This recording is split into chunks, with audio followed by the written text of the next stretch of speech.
All right, guys, this is the video clip that inspired today's show. All right? Trouble boarded bus 3349 December 23rd, just after 6 in the evening. A heated conversation between driver and passenger about a bus ticket that could not be accepted because it's expired. Both men trade punches. A chorus of frustration followed from passengers. I had a job to go to. Yeah, you want to go to jail on some men too? Police say the man that boarded is 22-year-old Jared Henderson. A few minutes in, he demanded the driver let him go. You ain't going nowhere. Somebody tell the police. Okay, I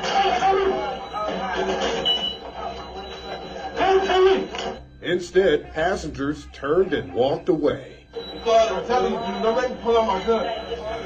You got a gun? You said you got a gun? Henderson didn't, but he does have a history.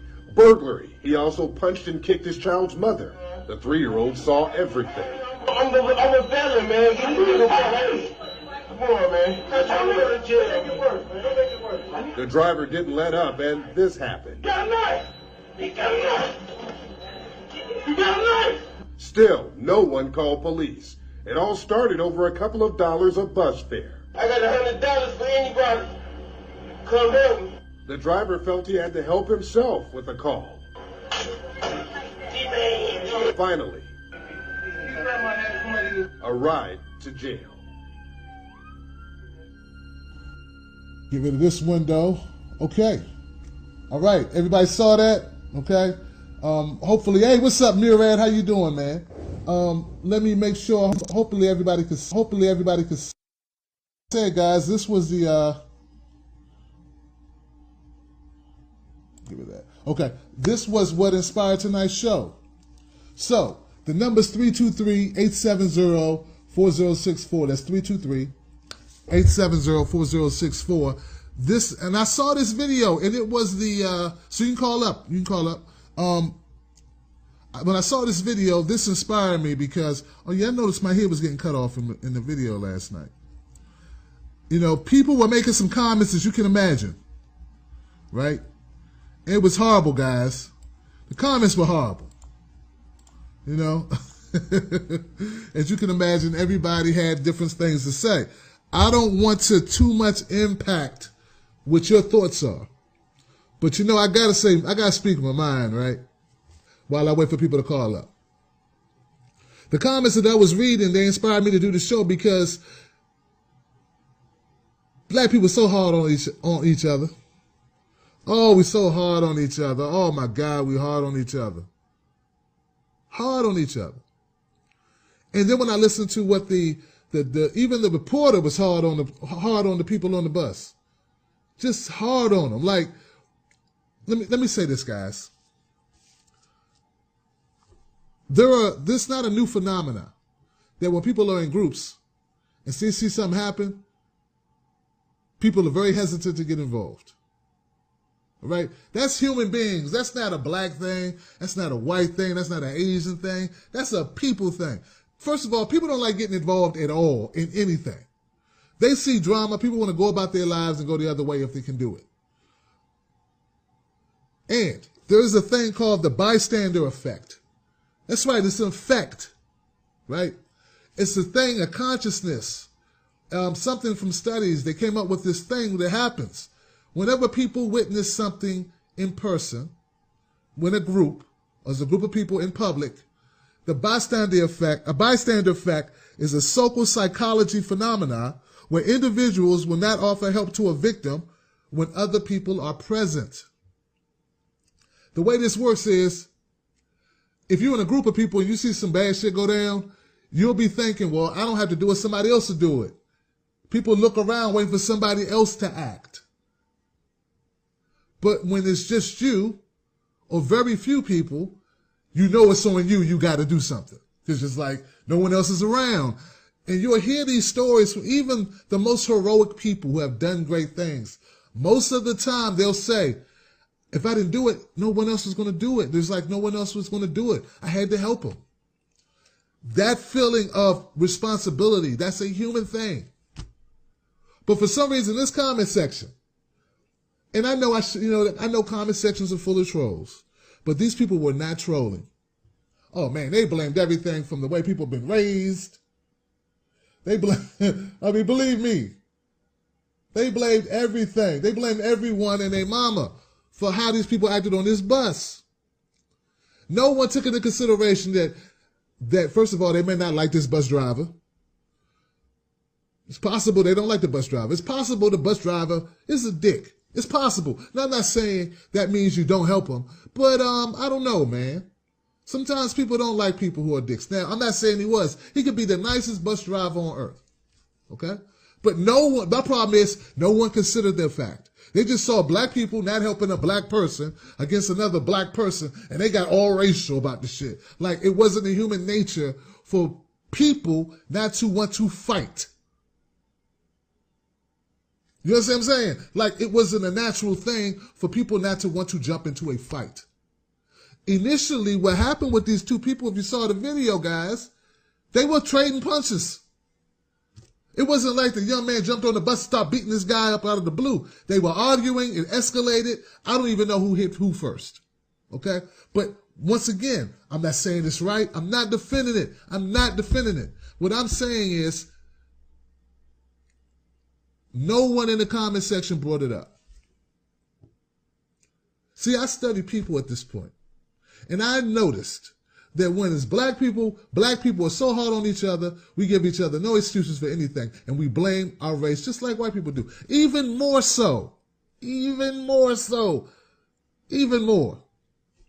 We come down on each other and we start talking about how we don't stick together. So I said, you know what? I'm going to make tonight's show be about this. And I hope some of those people because this is now going viral on Facebook. I would hope that some of those people who saw this video, who made those comments, blanketing an entire race of people for something that's very human. In fact, I saw a video, and I don't know if I can link you to it.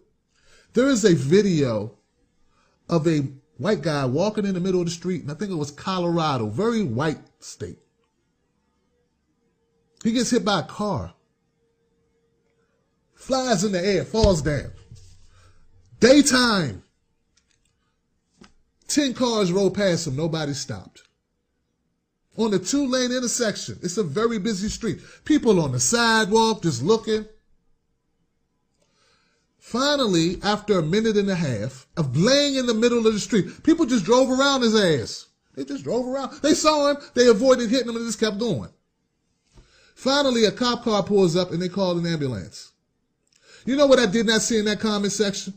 I did not see people attributing the people not getting involved as being bad white people. How white people don't help white people. How white people don't get out the car. Now, countless cars drove past the white guy. A 78-year-old man, frail, laying in the middle of the street, hit by a car, done nothing wrong, but he got hit by a car that kept going. He wasn't robbing a bank. He wasn't kidnapping kids. He wasn't selling drugs. He wasn't stripping. He wasn't streaking. He wasn't doing nothing. He was walking across the street, and nobody helped him. But once again, what I did not see, folks, is I did not see white people in the comment section blaming white people. I did not see black people in the comment section blaming black people. I saw people disappointed, but they didn't blame the color of the people. Now, I know a story or a show like this won't get much play. It's not very exciting. It's not very, it don't have nothing to do with sex or violence. It's not funny. I know what I'm working with, right? But damn it, is it important? It is, right? Now, it gets to a broader issue of self-hate.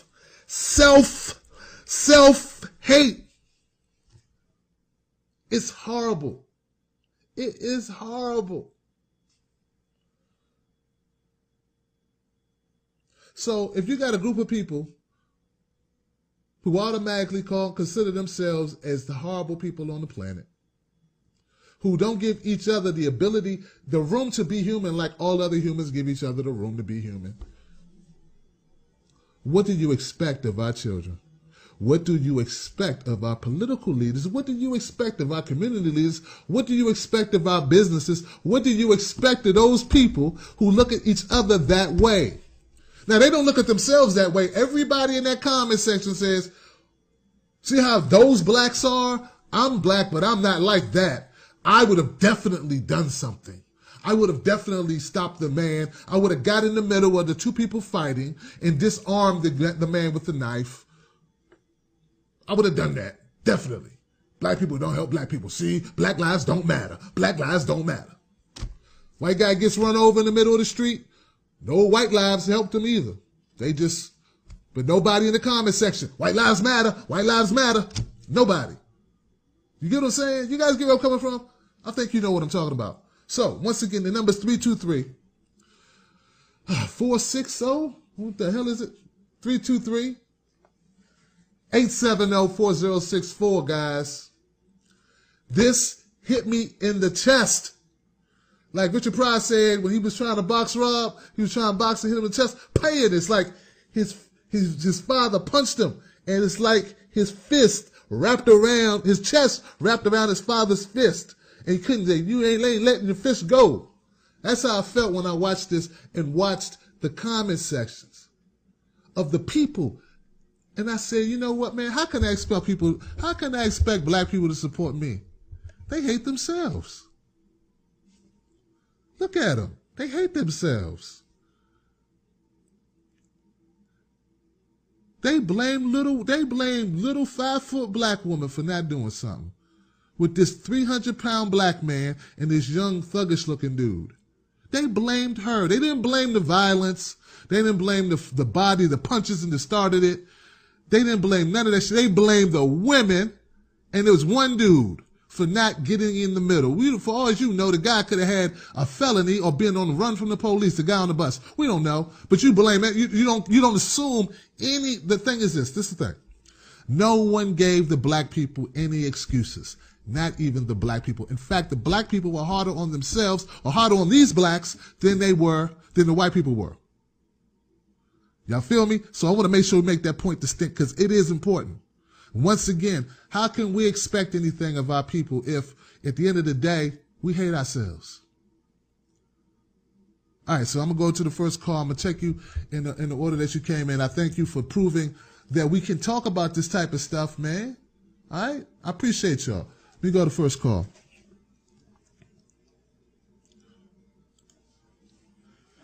Hey, you live with Tim Black. Who's this? Hey,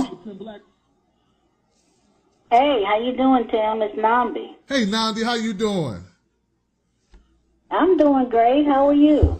I don't know, but do tell me. I looked at this film. Did you catch the clip? I hope you did. No, all I could do was hear it. Oh, okay. I'm sorry. Oh, well then, real quick, because you know what? That's great, because I'm sure I didn't think about people who were listening. They wouldn't have been able to see the clip. There was a bus driver in Cleveland, right? He was driving and he stopped to pick up a fare, and one of the men he picks up had an old bus transfer. So then it looks like an argument breaks out between the bus driver and the passenger, and then they start trading punches, and you don't see who started punching first, but the bus driver has about 200 pounds on the passenger. And then I guess the bus driver tries to hold him because the passenger's trying to get off the bus and leave.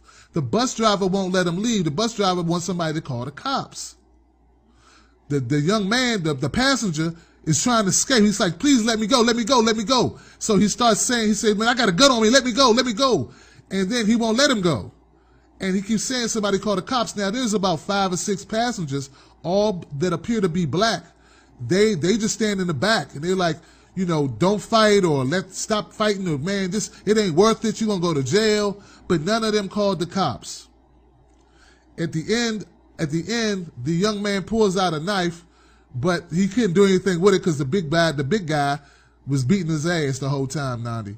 And then the cops finally come. The cops finally come and take the guy away. So that was the scenario, and it's pretty much like the comments were, why didn't the black people help the black people? we'll see how we are. You know, we don't help each other. And, you know, if this, you know, black lives don't matter. And it just touched a nerve with me, Nandi, about Let me tell you, the way we see I ourselves. ride the bus every day here in Cleveland. Okay. Wow. And crap like that jump off all the time. So let me tell you what goes on. There's a button in the bus that the bus driver can push and contact the police. They've got transit police and regular police. All they got to do is press that button. They ain't got to say a word.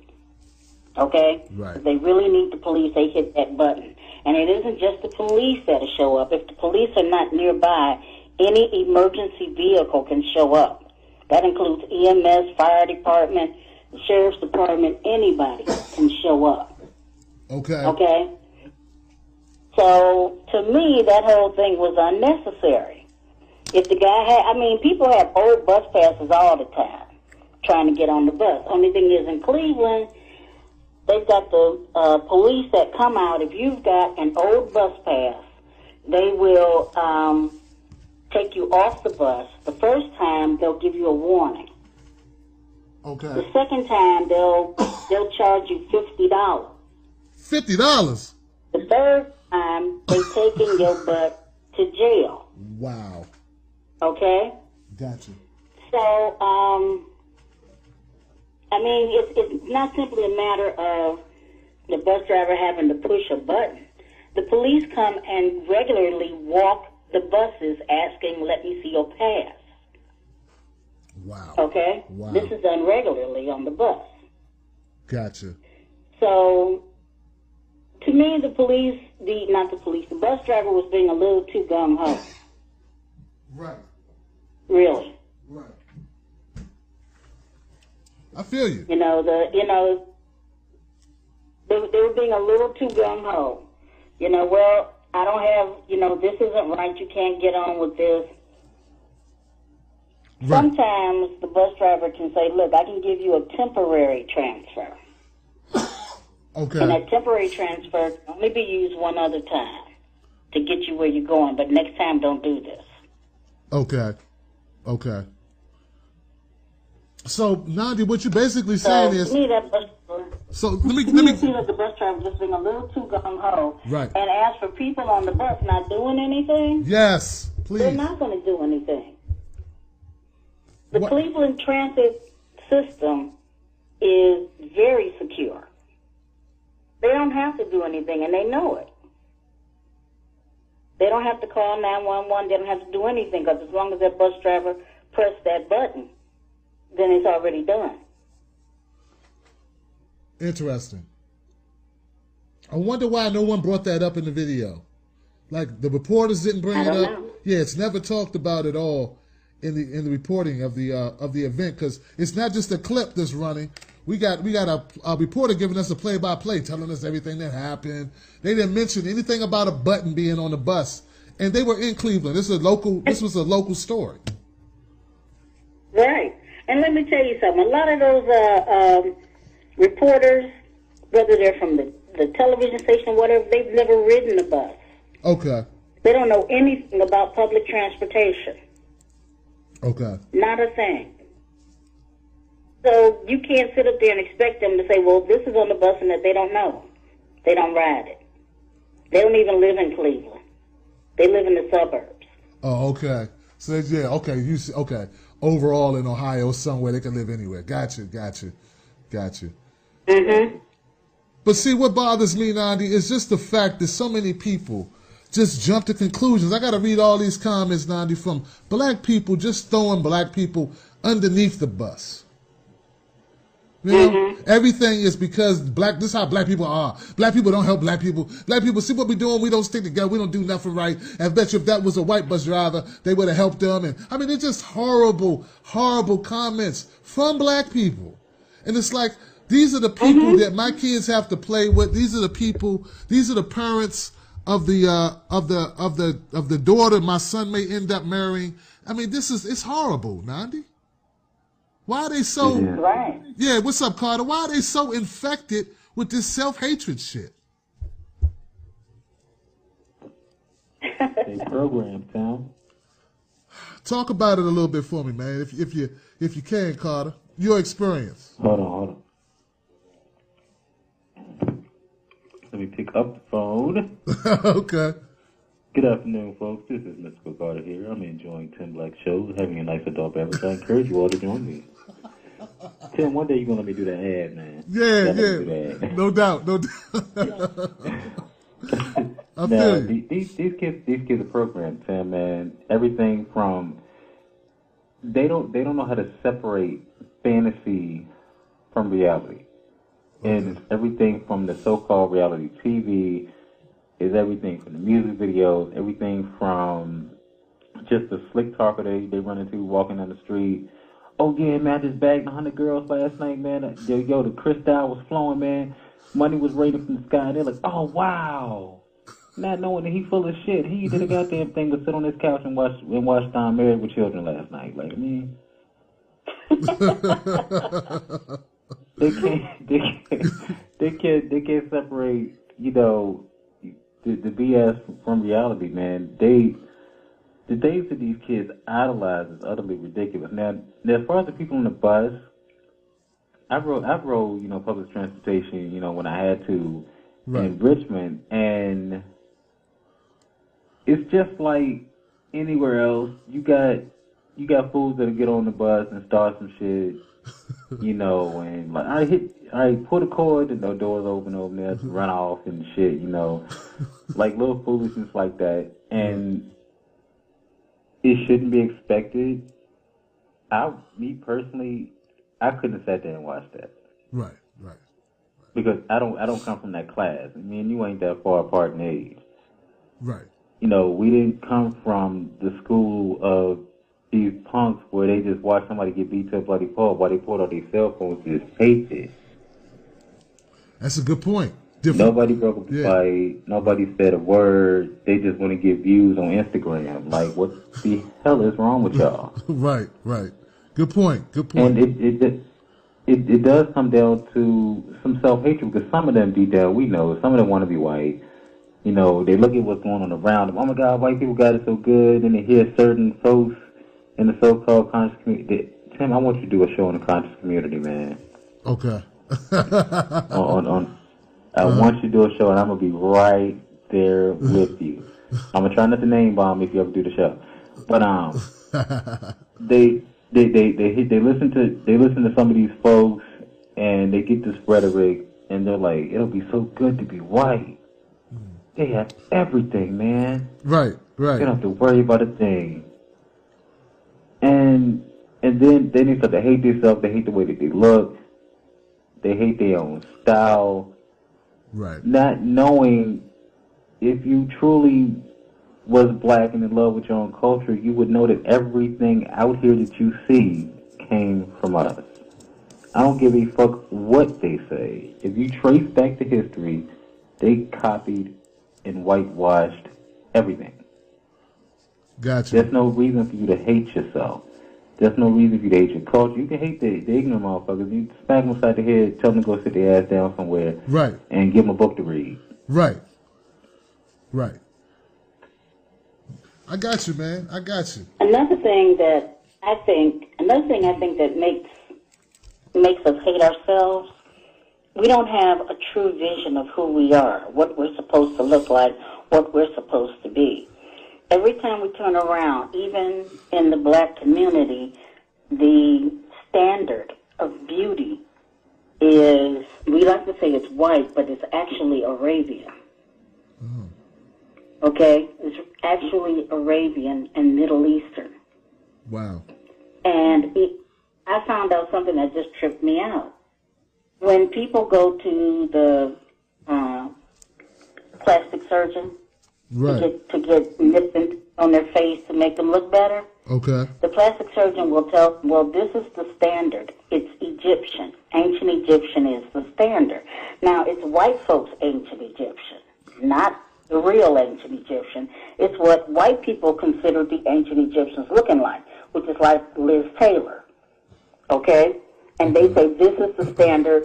So when they do that thing where they scan your face and they say, we're going to do this, we're going to change this and all that, they're trying to make you look like that.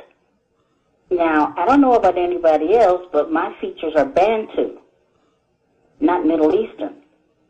So I wouldn't fit into that category. I have a different type of beauty. Right.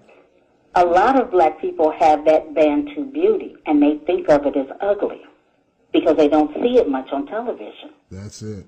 That's it. Whoopi Goldberg has Bantu beauty. Okay. If you want to know what Bantu beauty looks like, look at Whoopi Goldberg. Gotcha. So, who else?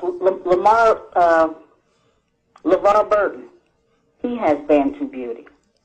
Okay. Okay? Okay. So, that is what Bantu people look like. If you ever see him on Roots, that's Bantu. Bantu. So that's what we look like. That's what the Bantu people look like. And that's what most black people here in America look like. But they're so busy changing their faces trying to get that white people Liz Taylor look. Yeah. The Kim Kardashian? Liz don't look like Liz no more. Come on now. I'm trying to remember what Liz looked like. Goodness gracious. I'm like, okay, dark hair. Most of the stuff I saw when she was in black and white. But she got her banging. Oh my, please say that again, Phil. Yeah, she was in black and white. Mostly it was black and white. Even the gay community idolizes all them old white women, not knowing that's in black and white. They don't look like that in real life. Right. They got 20 pounds of makeup on. Watch one of your white friends put on their makeup, yo. Right. Watch one. It's 7 layers of that shit. It's all good, man. Hey, man, like I said, man, it's always fun when I have you both on the line at the same time, man. It's like a value pack for the Tim Black Show, man. Absolutely, man. We can do this anytime. No doubt, man. Give it up, give it up for Nandi and give it up for Mr. Carter, y'all. These are my people right here. Thank y'all both. Later, y'all. Yeah. I tell you, man. Yeah, I tell you, this show is good because not just because of me, it's because of we. I keep telling y'all that. Y'all think I'm playing. Y'all keep it going. Let me see. All right, let me go to the next call in the order it came in. My bad for taking so long, but hey, it got good to us. How you doing? You live with Tim Black. Who's this? Yo, exactly. Yo, what's going on now? Hey, how you doing? How you doing, boo? What's up? What up? Who this? Who's Arthur? Arthur, what's up, Arthur, man? Did you get What's up, man? Hey, man, did you catch the clip in the beginning about the bus driver getting into a fight? Nobody helped him break it. Nobody broke it up. Did you see that? Let me tell you something, brother. I am a bus driver in Chicago. And let me tell you, them little savages that are on that bus and act like they're in Africa. I'm telling you, they don't know how to act. And this is coming from a bus driver. It's coming from a bus driver. You say they act like what now? What, they act like savages? Little savages. Telling you, they don't listen to grown-ups. They don't listen to grown folk. They get slapped upside their nappy heads. Damn, upside their nappy heads. Damn, man. I'm telling you, that today's generation is no good. They sit around and watch people beat each other up, and they film it to put on World Star. You know what I'm saying? Damn. Yeah, you're right. I'm telling you, instead of interjecting, they are filming. Somebody could be getting raped, and they got their stupid little cell phones out instead of helping the person out. What's going on? Right. Damn. I'm telling you, our society today is broken. I don't know. You got to help me understand it. But see, Arthur, I think that's a societal problem, man. That's our culture now. Our culture is poisoned at this point. But that's across the board, man. Listen, I understand, but I am damn tired of excuses. We need solutions. We need our parents to step up. Oh, yeah, hell yeah. Kids need to step up. Yes, they do. You understand? But I don't think... all we see, I'm sorry to interject here, but you looking for excuses. I'm telling you, we don't need to make excuses. We got to understand what we are dealing with. We are dealing with little damn savages. Damn. What it's blatant, but it's true. Arthur, how them kids get? How did those kids get that way? Their parents, kids raising kids. What do you think? That's what happened. Kids raising kids. You got 13-year-old girls pregnant, having a baby, getting on welfare, not even working. Tell me, it's cyclical, my man. Cyclical. Wow. So those kids who got pregnant at 13, now their babies are coming due. Get to the age. I mean, these are you gotta blame the parents. You at work now, Arthur? And no excuses. What's up? Are you at work? No. Okay. I'm not aware. I just got off. Okay, yeah. I'm on the bus getting home. Okay. Damn, man. You in the middle of it. Look, man. Hey, look, man. You a driver. You see it every day. Hey, look, man. Your opinion carry a lot of weight, man. You there. You doing it. I'm telling you, man. Yeah. Something's got to be done. And I understand people trying to make excuses, but there's no excuse for this kind of behavior in this generation. You understand what I'm saying? These little mongrels don't want to go to school. They want to collect EBT. They don't want to work. Wow. Man, listen, my generation when I was growing up, I had a fight for mine. You know what I'm saying? Right. I had 3 jobs. Right. Now, you know who the people get on my bus? You got mamas with 3 kids. They're all collecting EBT nonsense.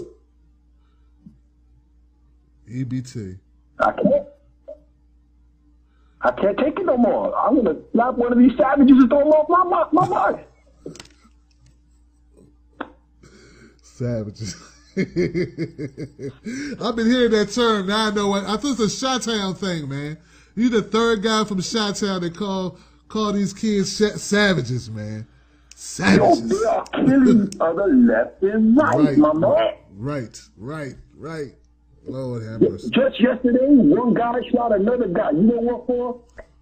What? Shoelaces, man. Red shoelaces.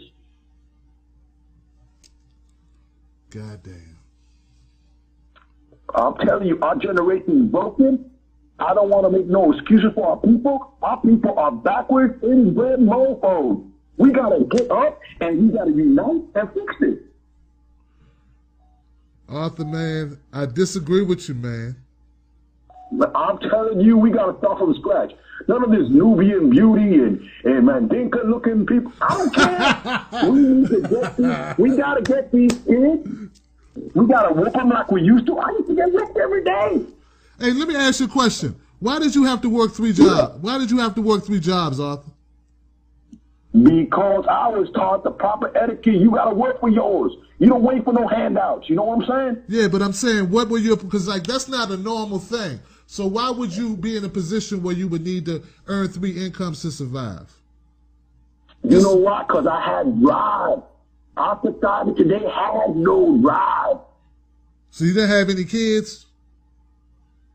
Well, now I got 5 kids. Okay. And let me tell you something. Never on welfare. My hand is God. Never on welfare, my man. Well, that's good, man. That's excellent, man. It's just that, I understand what you're saying, but I'm also a person that looks at how shit got the way it did. I don't walk into a room and see the junk all over the place and just look at the first person standing there and blame them for all the junk.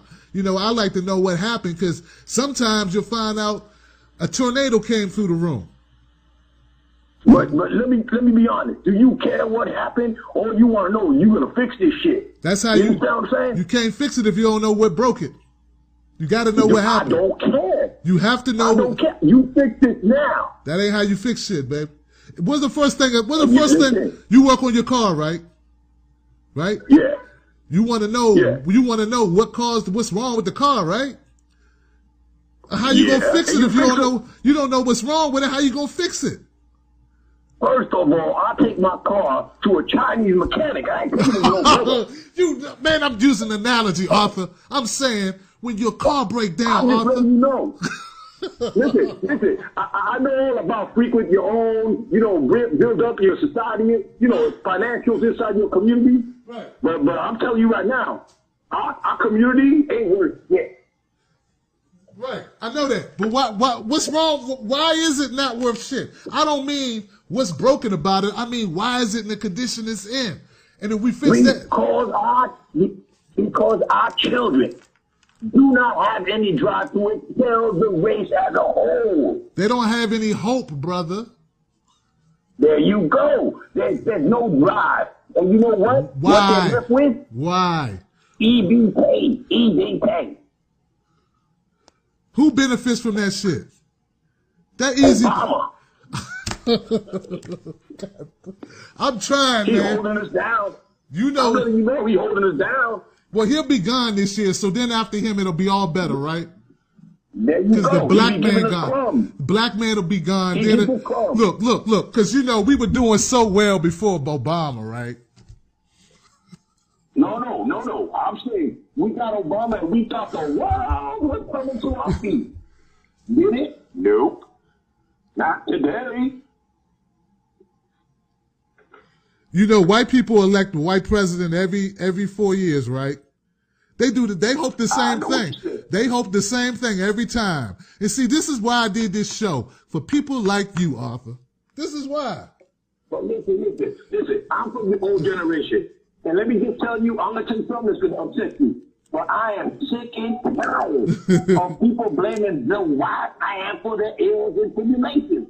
Why can't we pick ourselves up and do better for ourselves? The white man is not the boogeyman. The white man is a sexy mentality. Why don't we just fix it ourselves and get to moving?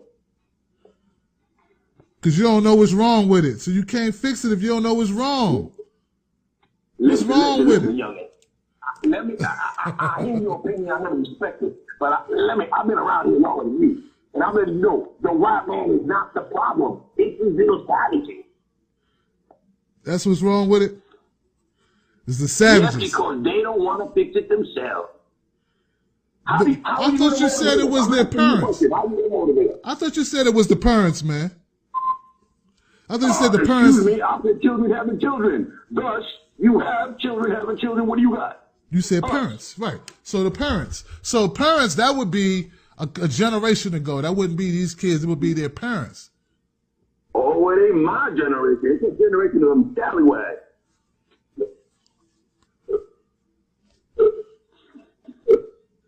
Well, man, hey, man, I appreciate your opinion, my man.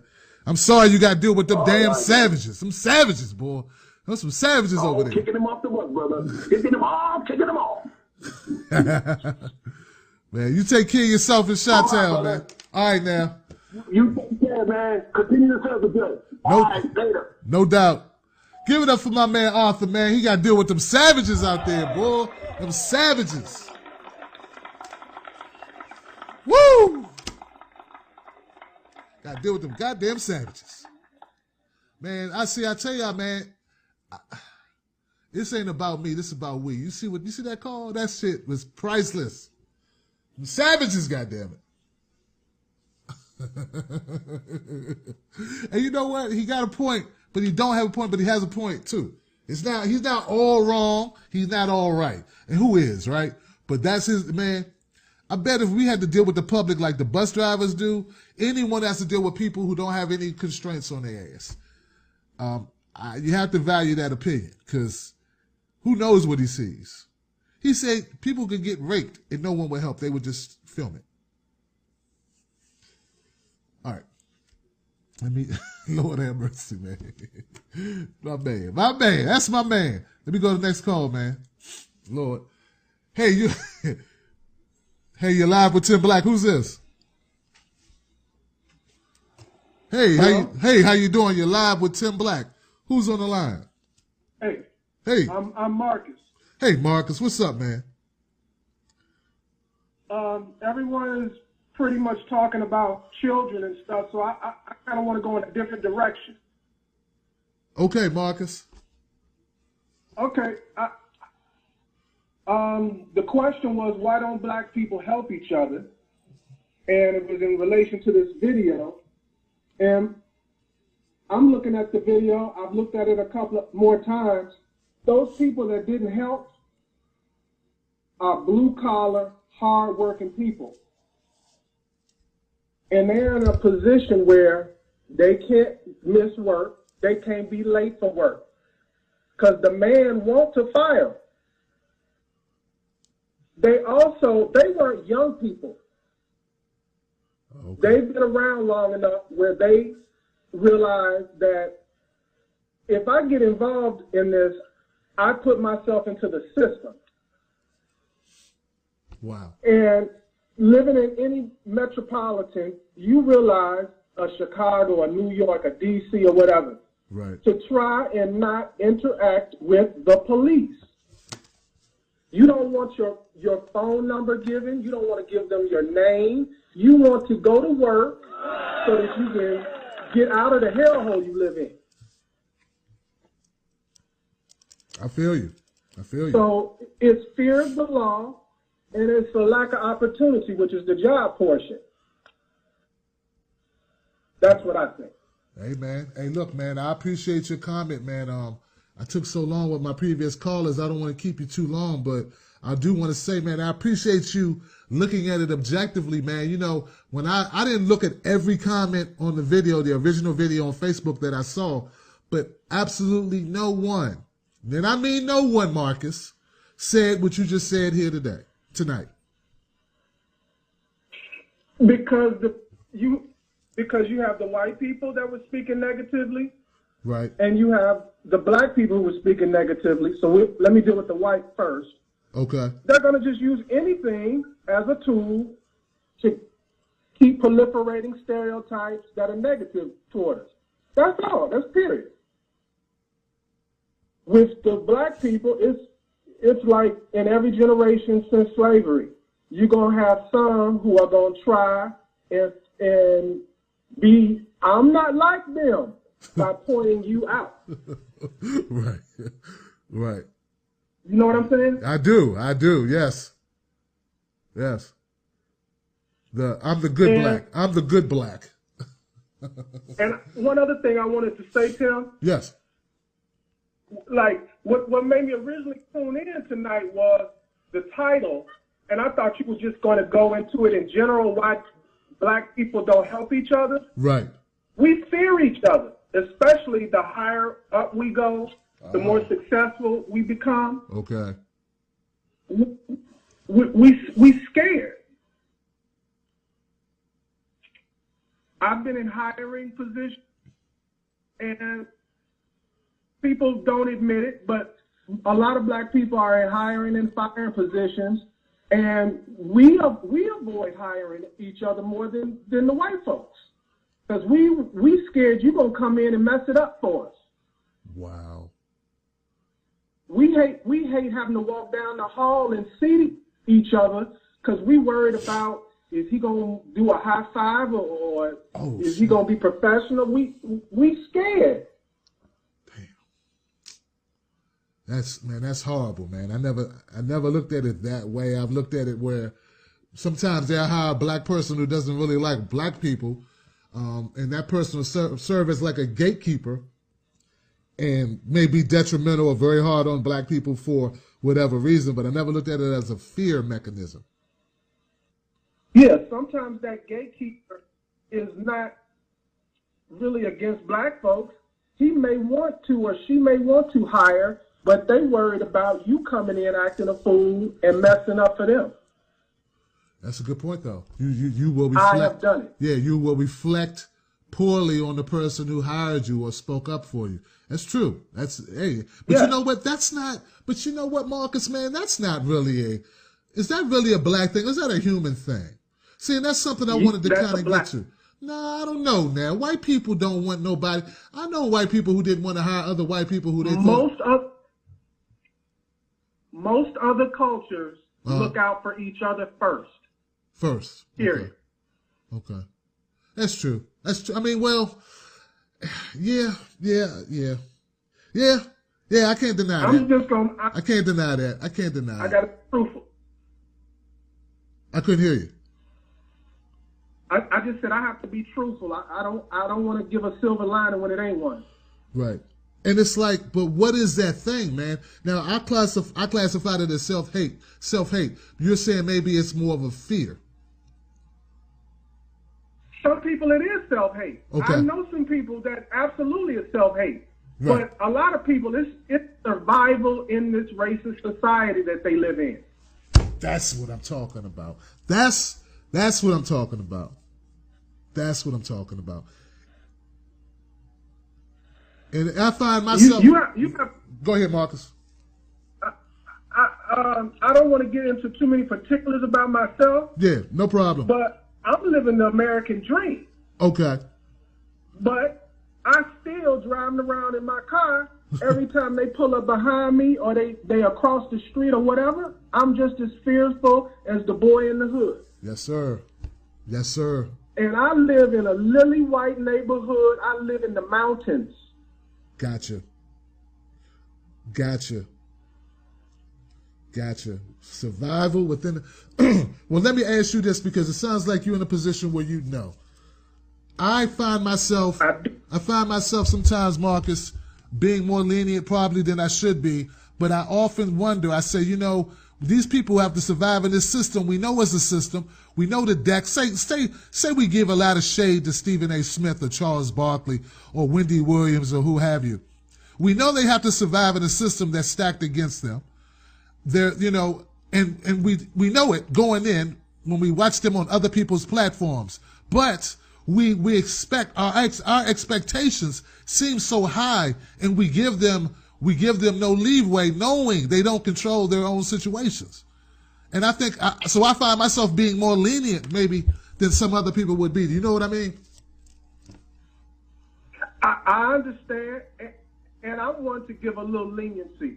But the only reason I'm willing to give some leniency is because the alternative we don't seem to be willing to acknowledge and want to do, which is we need to quit having white expectations. We need to quit having a white dream. There was a time where we had our own neighborhoods, our own businesses, doing our own thing, and we was totally happy. Yes, sir. And that's what everybody else is doing. Right. Why is it that we want to? Why do we need their approval so much? Right. Exactly. We'll own a business and be very successful, but we don't feel successful until one of them buy us out. Damn. Wow. Take the LeBron. Okay, are you familiar, Marcus, with LeBron James, the criticism he endured when he did not speak up about Tamir Rice? Yes. Okay. And see, this is the hypocrisy in me. If I was advising him, right, I would have told him to not talk. Right.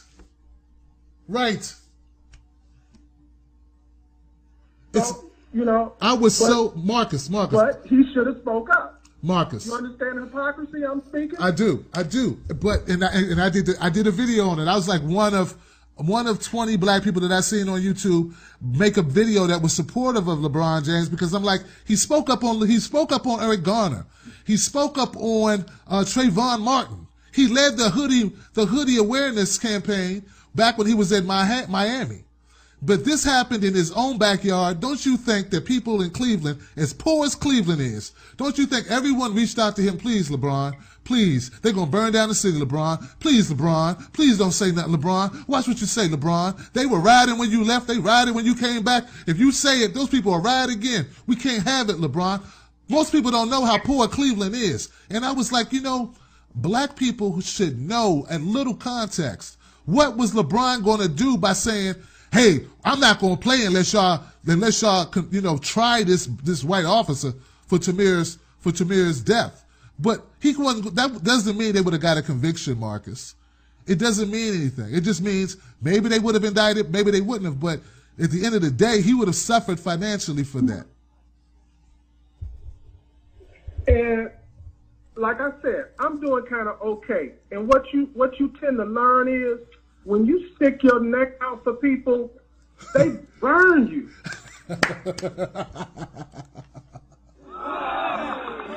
Hey, look, they literally burned him when he left Cleveland and went to, when he left Cleveland and went to Miami. They literally burnt They burnt your jersey. They did. But them the same people that tell him he a Sambo for not quitting to play this year unless they convicted or try the officer who shot Tamir Rice.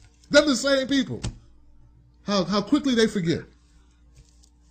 Tim, I'm gonna always excuse people like LeBron and like when you were saying Stephen A. Right. Until we as a majority have said, okay, if somebody does this, we're going to back them. We're going to move forward with whatever it is they even said. Right. But like I said, he stick himself out there.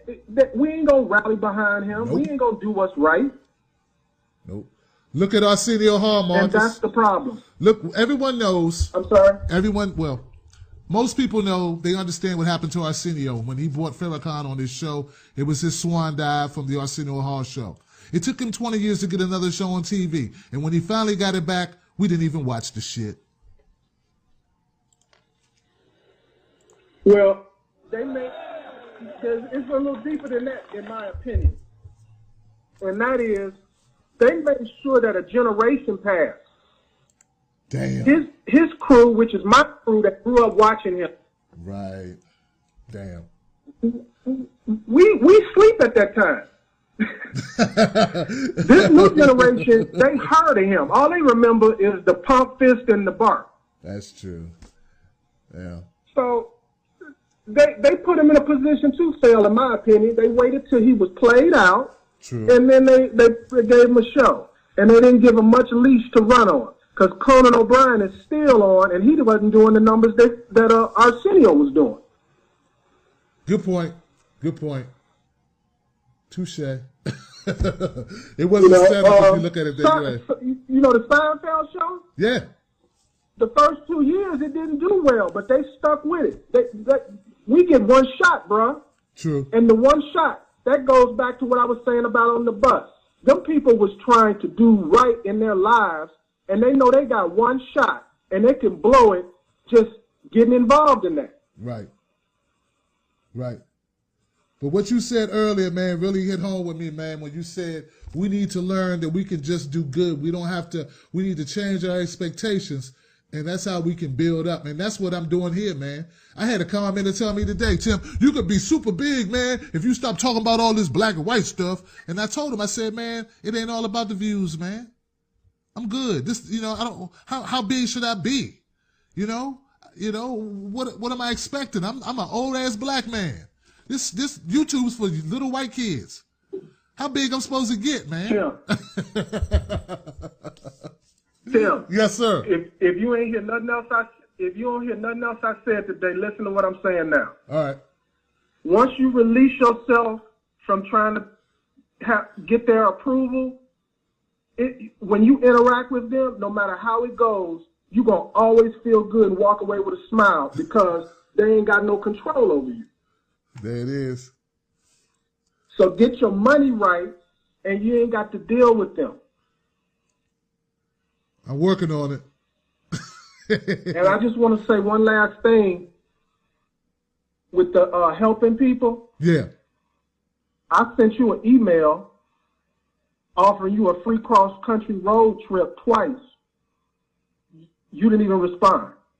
So that's another reason people don't help each other, because you're like, wow, I can't believe I was going to do that. And he didn't even holler back. You creeped me out, man. I was scared, man. Hey, man, I was too small. Who I am. I was too small. Yeah, I remember you. I was too small, and I was working a full-time job. I'm doing this, I do this full-time now. At the time, I was working a full-time gig, coming home and doing this at night. So now I do this as a business. Tim, I was going to supply you a production company. For the whole trip. You was going to. What? Right, exactly. Okay. So you aren't going to, but you were going to. So don't talk now. I'll put it this way. Uh-huh. I'll put it this way. Find that email and reply to it. Hey, man. Okay, Marcus, man. I'm going to look up the email, man. Okay. But regardless, man, thank you so much for your call tonight, man. I appreciate you. All right. You have a good one, man. You got it. Give it up for Marcus, y'all.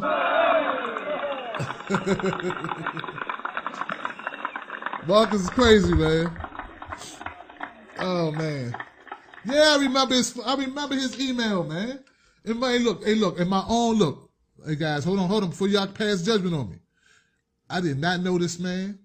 Someone emailed me and said, hey, well, how would you like to go across the country and sleep in a tent or something? I'm like, what the hell is this? What are you talking about? You know what I'm saying? Camping out. I'm like, this is weird, yo. It seemed weird to me. I had like maybe 5,000 subscribers. I'm like, what? It just didn't make sense, man. But I still remember because it's like always been in the back of my mind. But that's what it was. We didn't talk on the phone. He just out the blue. That's like somebody saying, hey man, you want to, and the same thing. Well, look, when the Dr. Phil show called for me, it was different. They sent me an email from CBS Studios. I was like, who playing games, man? Somebody playing with a brother. Why y'all being funny? This shit ain't funny, right? But it was from at CBS or something like that. CBS Studios or something like that. I was like, what? This is real. So then I looked up the person who emailed me. This guy sent it from his personal account, man. So it's a little bit different. And I still thought they was joking, like, who did this spoof? And then I'm going to call up, somebody going to record it and put out videos on my ass. Okay, so I'm a little paranoid. But in my own defense, you see the difference? You see the difference? All right, let me go to the next call, man. Hey, you live with Tim Black. Who's this? This is Montague. Montague, what's up, man? Hey, what's up? In terms of tonight's question about why black people don't help each other. Yes, sir. But I think the reason that we don't is because of history. Yeah. Because you look at things like how Black Wall Street, for example. You had that. You had Rosewood. You had a whole bunch of small black towns that were which were a whole bunch of black people helping other black people, and then what wound up happening is the race riots, and those towns wound up getting burned down. All because of a false, criminal accusation. And so whole entire towns were being burnt down, and that led to generations of fear within the black community. We're basically afraid, and just like the last caller said, we're afraid that if we start helping people to the degree that we need to help each other, then we may see the same fate as Tulsa, as Rosewood. That what we tried to build is getting destroyed. I mean, and you look at things in the modern day, like what's going on with the Bill Cosby situation. Right. What happened with Mike Tyson, what happened with a whole bunch of other black celebrities that tried to build something up, and then they wind up getting torn down by some crazy accusation out of left field, and that's discouraged a lot of people from, trying to help black people. Now, another thing, and this is also historical, is the fact back in the days of slavery, whenever a black child did something that the slave master didn't approve of, the master, they look to the mother or the father of that child to discipline him and prove that that child was worthy. Like that, we can constrain him, we can control him, we got him, we restrain. Don't worry about it. Don't we pick up the whip? We got him. And that's what you're seeing in those comments on that video. Damn. Is a flashback of what happened back in then. Wow. But I wanted to address what's his name, Boyce Watkins. Oh no, Arthur. My fault. I got him wrong. Arthur. I thought the way he was talking earlier, I could have sworn that was Boyce Watkins. That's funny, man. Go ahead. He wanted to talk about how those children are being savages. No, that wasn't him. That was my bus driver, Arthur. Yeah, that's what I was saying. Okay.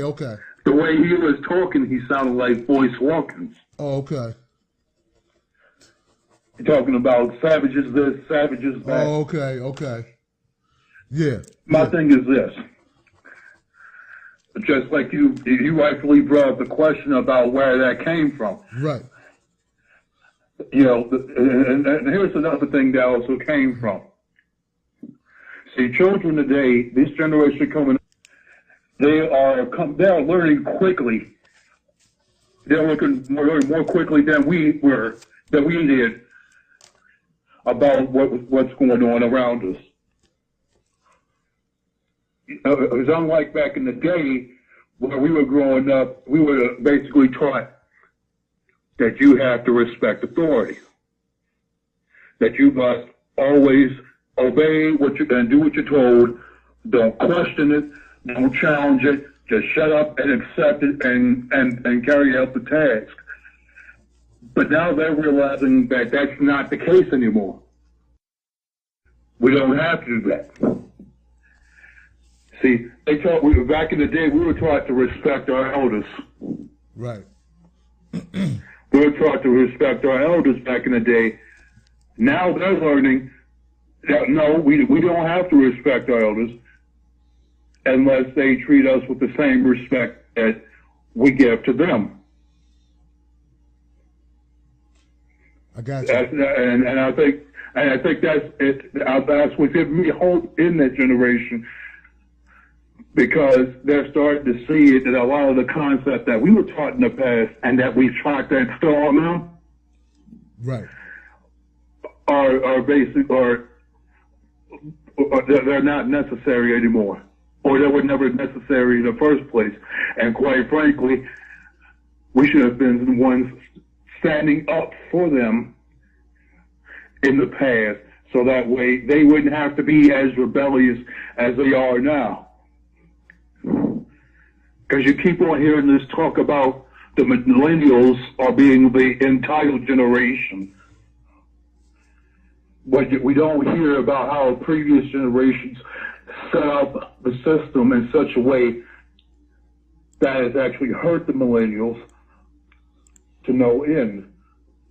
That's true. Yeah, because back in the day, people were able to go to college for like $400 a year. Now it's over $100,000 a year, and that's if you're lucky. If you're taking like a higher trade, like you're trying to become a lawyer or something like that, right, it's going to be even higher. And so now you're seeing people that are around my age. That I'm actually going to be 29 in a week from now. That people that are around my age and younger are starting to see that we have to stand up if we want to have a chance of a future. We have to stand up and challenge the very system that was set up to bring us down and defeat us. And so that is, you extrapolate that, that's the author's comments. Right. It's not about savagery. It's about challenging what we have been taught all along.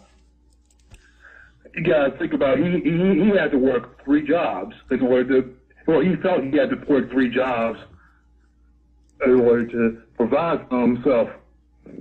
Right. Now, has he ever thought about why the system required that of him? No. No. Exactly. No, he just unquestionably, and you can hear about some of the answers and what he had said. Right. But he was one of those people. He was told, do what you're told. Don't question anything that you're told. Right. Just accept it and do it as it is. Right. And I think that's like you look at the bus driver video. That's what you saw. Right. That's what you saw on the tape. You saw just like your previous caller said, you saw those people that were in fear, that they didn't want to lose their opportunity because they do. That's how easy it is to lose their place or lose your life because they were taught because they were taught, that they have to work in order to be able to survive. Right. Well, reality is that's enough to go on this earth to go around for everybody. I agree. And that really nobody really needs to work. You have to, when you look at the levels of production going on today and the advancements in technology, right, there is no need to really work anymore. It's basically like it's just basically people. The real reason why we work today is because of a fear of losing a resource. That's why That's why everything is priced so high. When in reality, most of the stuff is made for pretty much cheap.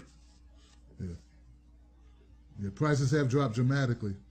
Their cost, not ours. Yeah, exactly. Their cost, and not only that, but that's one thing I believe it came out on a local TV station here in Richmond,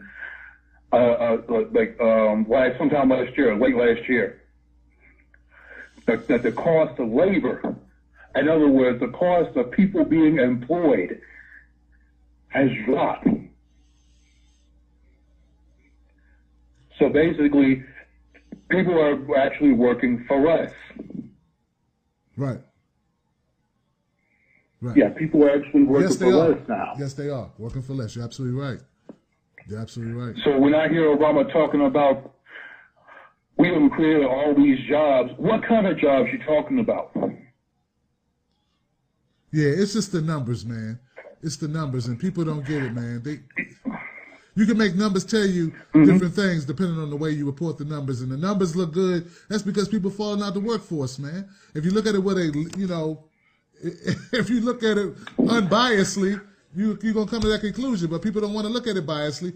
Frankly, they don't want to dig into a Montague because it's going to tell them something they don't want to hear. And to speak to the point about people dropping out of the workforce. Yes. Yeah, but at the same time, you got people that are working during the Reagan years, and they're now starting to retire. As predicted, it was bound to happen anyway. So most of the people dropping out of the workforce are people who are retirement age anyway. Good point. But like I said, when it comes to black people helping other black people, right? It's just, I look at it as, in order for us to be able to do that, we have to take a cue from the generation that's coming up behind us, from the millennials, people my age who are seeing the bullshit of the system for what it is and are ready to challenge it and break that mentality of you gotta work to survive and you must not question any authority that instructs you. But Montague, just to add to what you're saying, man, you help me. You know what I'm saying? I'm black, you black. When I rap as a black guy, he helps me. Rob helps me. Yeah. Human Being helps me. Brooklyn, man, he black dude, he helped me. So it's really not a true, everything's on an individual basis, So I put that out there, but I don't necessarily believe we don't help each other. I don't necessarily believe that. I have proof otherwise. Well, I look at it like this. On a large scale, the main thing that's holding us back is not necessarily the lack of intuition or the lack of will to help out other people, because we will. That's not a question. Anybody that needs help, we're willing to give them a hand. Right. That's not a question. What it is, and like I was alluding to earlier, is policy. Right. Whether if we would be helping each other would be a violation of a certain policy agenda that is already in place. But let's say, for example, you and I were to start buying up a whole bunch of homes, and we would fix them up and give them to poor families. Right. But the problem is, you got developers who are donating money to the local governments in order to get them to support gentrification policies. Right. So how, that's where the rub is. Like, how can we help each other if the policies that are in place are going to halt us from helping each other in the first place? That's true. That's why I brought up Rosewood. Right. That's why I brought up Tulsa. Right. And it's not necessarily if they have anything in law. Right. It's just the overall culture of the time. That's true. Culture has a lot to do with it. Because, go ahead. Yeah, I said I agree with you. Culture has a lot to do with it, man. Definitely. Yeah, because you got to look at it. You're talking about the people that, since Lincoln had this belief that the white person was supposed to have everything, right, and the black person was supposed to have nothing.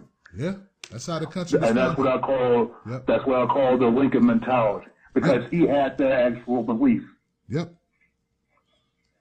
That we should have nothing. And that's what you're seeing playing out. Yeah.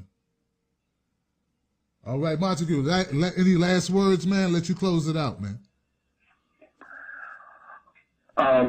First off, Arthur Soundpipe Boyce Watkins. He's for him to not have any hope in this generation. Right. And that's another issue. Yeah. Yeah, it is. You know, so you can't expect our next generation to be better if you're not going to help, and you don't have any hope in them. If you don't believe that there are good people that want to do right. Right. That want to help others. You know what I'm saying? If you have that preconceived notion that every last person under age 30 is a savage. Right. Then, what do you expect them, how do you expect them to act? Right. Right. We cannot give up on our next generation if we believe that they need to do better. It goes back to something else I said earlier about how we want our children to do better, but we don't want to invest in our children's betterment. Excellent point. Do we want to invest in our children's betterment or not? Excellent. Hey, look, Montague, thank you for your call, my brother. I appreciate you, young man. Young man, I forgot how young you are, man. You talk with such wisdom and aged. So sounds so aged, man. Montague, 29, man. I remember 29, man. Damn. Wow, that's what I'm talking about. Amazing, guys, amazing. I would say you this, though, guys. Something that Montague reminded me of when he brought up history, Rosewood, and protectionism. I'm trying to remember the scholar that I heard it from. They said that one of the reasons why black people are hesitant to help one another is the protection mechanism. Because back on the on the plantations, if master liked you too much, he'd take you away. I mean, if another master liked you too much, he'd take you away. And people, so we have been conditioned.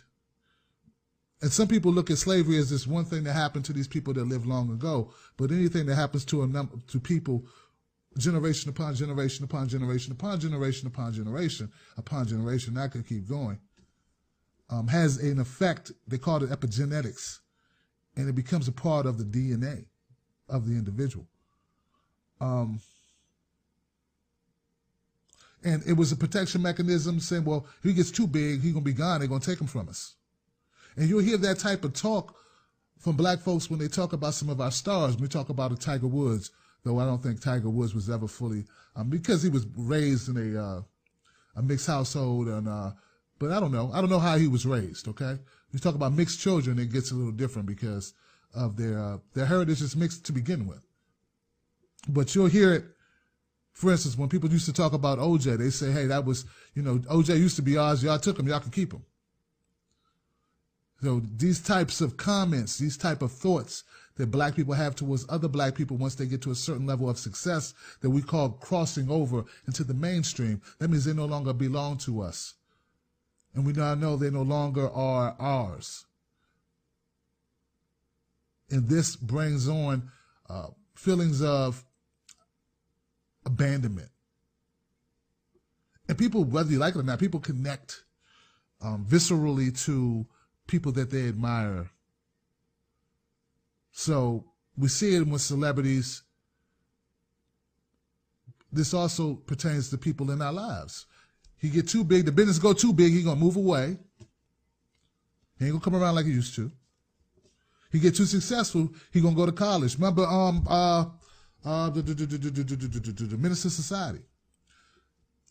Dude wanted to move away with his girl, start a new life. Old dog didn't want him to leave. What you going up there for?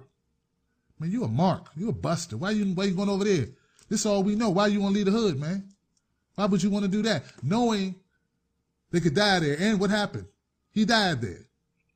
But you don't want to let go of him. So that was something, I can't remember the scholar I got it from. I didn't create it, but just information I've been consuming. Just a different way to look at it. Okay? So I don't know if that's true in all situations, but on a subconscious level, people will sabotage others to keep them around. And women do it all the time. Think about it that way. Women, not all the time, but there are women and guys too. Sometimes guys, you start getting real serious. You're down boy when you're cool homies. Somebody you love them, you hang out. You try to talk down your relationship. Why? Because once you get hooked, you get too serious, they don't see you no more. You gone now. No more kicking it, no more hanging out. It's like you've been kidnapped. That same mentality works when people get successful. And that same mentality, that transfixes race. But in that vein, it transfixes race when it comes to certain success. Anyway, let me keep it going. Thank you for holding on as long as you have, my friends. Hey, you're live with Tim Black. Who's this? Hey, you're live with Tim Black. Who's this? I'm going to keep you on hold.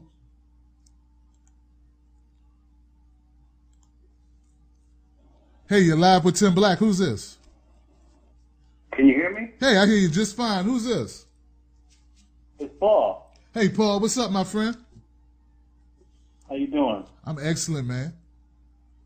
What are your thoughts, sir? Listen, I saw the video, and I look at it like this, you know what I'm saying? I'm from the hood. A lot of us are from the hood. If you want to go and intervene on something like that, you may have to be put on the police report. You may have to go to court. And you're going to have to deal with that dude that you took down to help the bus driver. So the thing about it is like people are scared. You know what I'm saying? Right. Right. I'm not going to sit here and act like I'm the ultimate tough guy, but I would have helped the bus driver out because I carry a gun every day, and you know I'm not worrying about nothing like that. Right. Right. You know, but your average person walking down the street, they probably live near that dude, so that dude is going to come see them. Wow.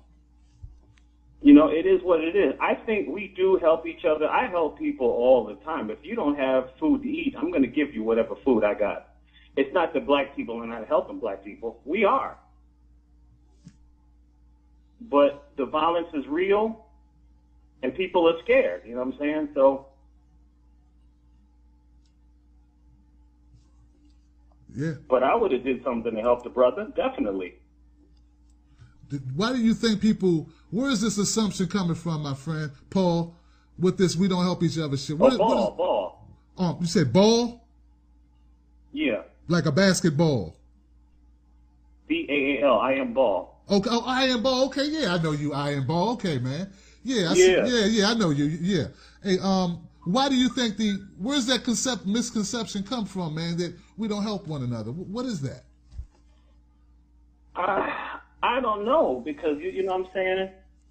I will give anybody the shirt off my back, and I know most people will do the same thing. Right. You know, so I don't know where these people are getting at, and I know plenty of other people who do the same thing, you know? Right. Right. I have given people a place to sleep when they didn't have a place to sleep, so. Right. So, you know, we are helping each other, but on that situation with the bus, right. I can understand that, because that brother's going to come see you later on. Good point.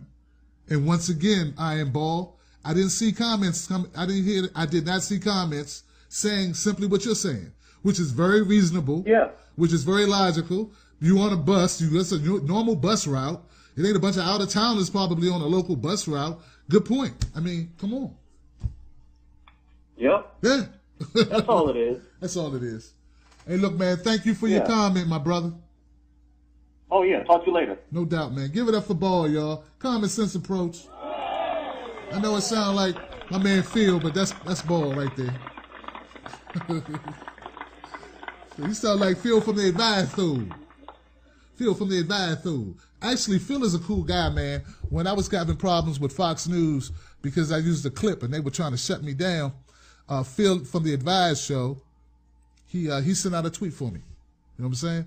So Phil is cool, man. He did something for a brother. He didn't have to. When we exchanged a couple back and forth tweets, direct messages, not to everybody, and he was just telling me, man, you're going to be all right because, you know, you did a commentary before and after. It ain't like you just took all this stuff and ran down the street. So, you know, we just had a little conversation. So shout out to Phil from the Advice Show. And I kid people, and sometimes I disagree with them, but it's all in good fun and good competition. And I don't have any hate in my heart towards anyone, you know, unless you're trying to destroy me. But no, I have nothing against Phil. I disagree with some things, and that's fine. You know, we're supposed to. We grew up in different times. We grew up in different areas. We grew up in different environments. Can't agree on everything, right? All right. Carlos. What up, fam? Hey, man, I saw you, and then you hung up, and you came back. I said, you know, I'm gonna get you in here, man. What's up, family? Oh, nothing much, man. Just sitting back listening, man. Man, it's been a hell of a show. Some good points is being brought up. Yeah, man. I'm so proud of my callers, man. You know, I get paranoid doing stories like this, doing topics like this, because I think, hey, man, people not going to call in, but, you know, I don't want to carry the whole show on a topic like this. It's great that people gave me their input. Hey, but I didn't even know that Monteview? Yeah. Yeah, I didn't realize he was that young, man. Like, I'm thinking he sound older. I mean, but yeah, he got some wisdom to him. Right. I used to think he was about my age, man, but nah, man, young guy, man. You know what I'm saying? You know, he's my age. We some months apart. Oh, okay. He be scaring the ladies with that voice, though. I know the ladies be like, damn, what? Sound like James Evans up in this motherfucker. Man. Yeah, man. This topic, man, it's a good one. I think it's crazy because a lot of the things we talk about, it all connects back together. Because just a couple of days ago, we was talking about how a lot of people don't speak up because they're afraid of losing their job. You see how this connects with that? Yes, sir. Yes, sir. You caught that. It's a little method to my madness, man. Method to my madness, man. No doubt. Yeah, man, Brett. And I mean, you know, the last guy, he brought up some good points, you know, talking about how, you know, you may have to deal with this guy because a lot of times when you deal with the police, you know, after you give them whatever information you want to give them, they're gone. And now you have to deal with the consequences of whoever you're dealing with, you know, whether they want to come back and see you, have people shoot up your house, like these type of things happen. And that's why a lot of people in the black community don't deal with the police, because it's not really beneficial to them, because the police don't really help them with the consequences of that. Right. Right.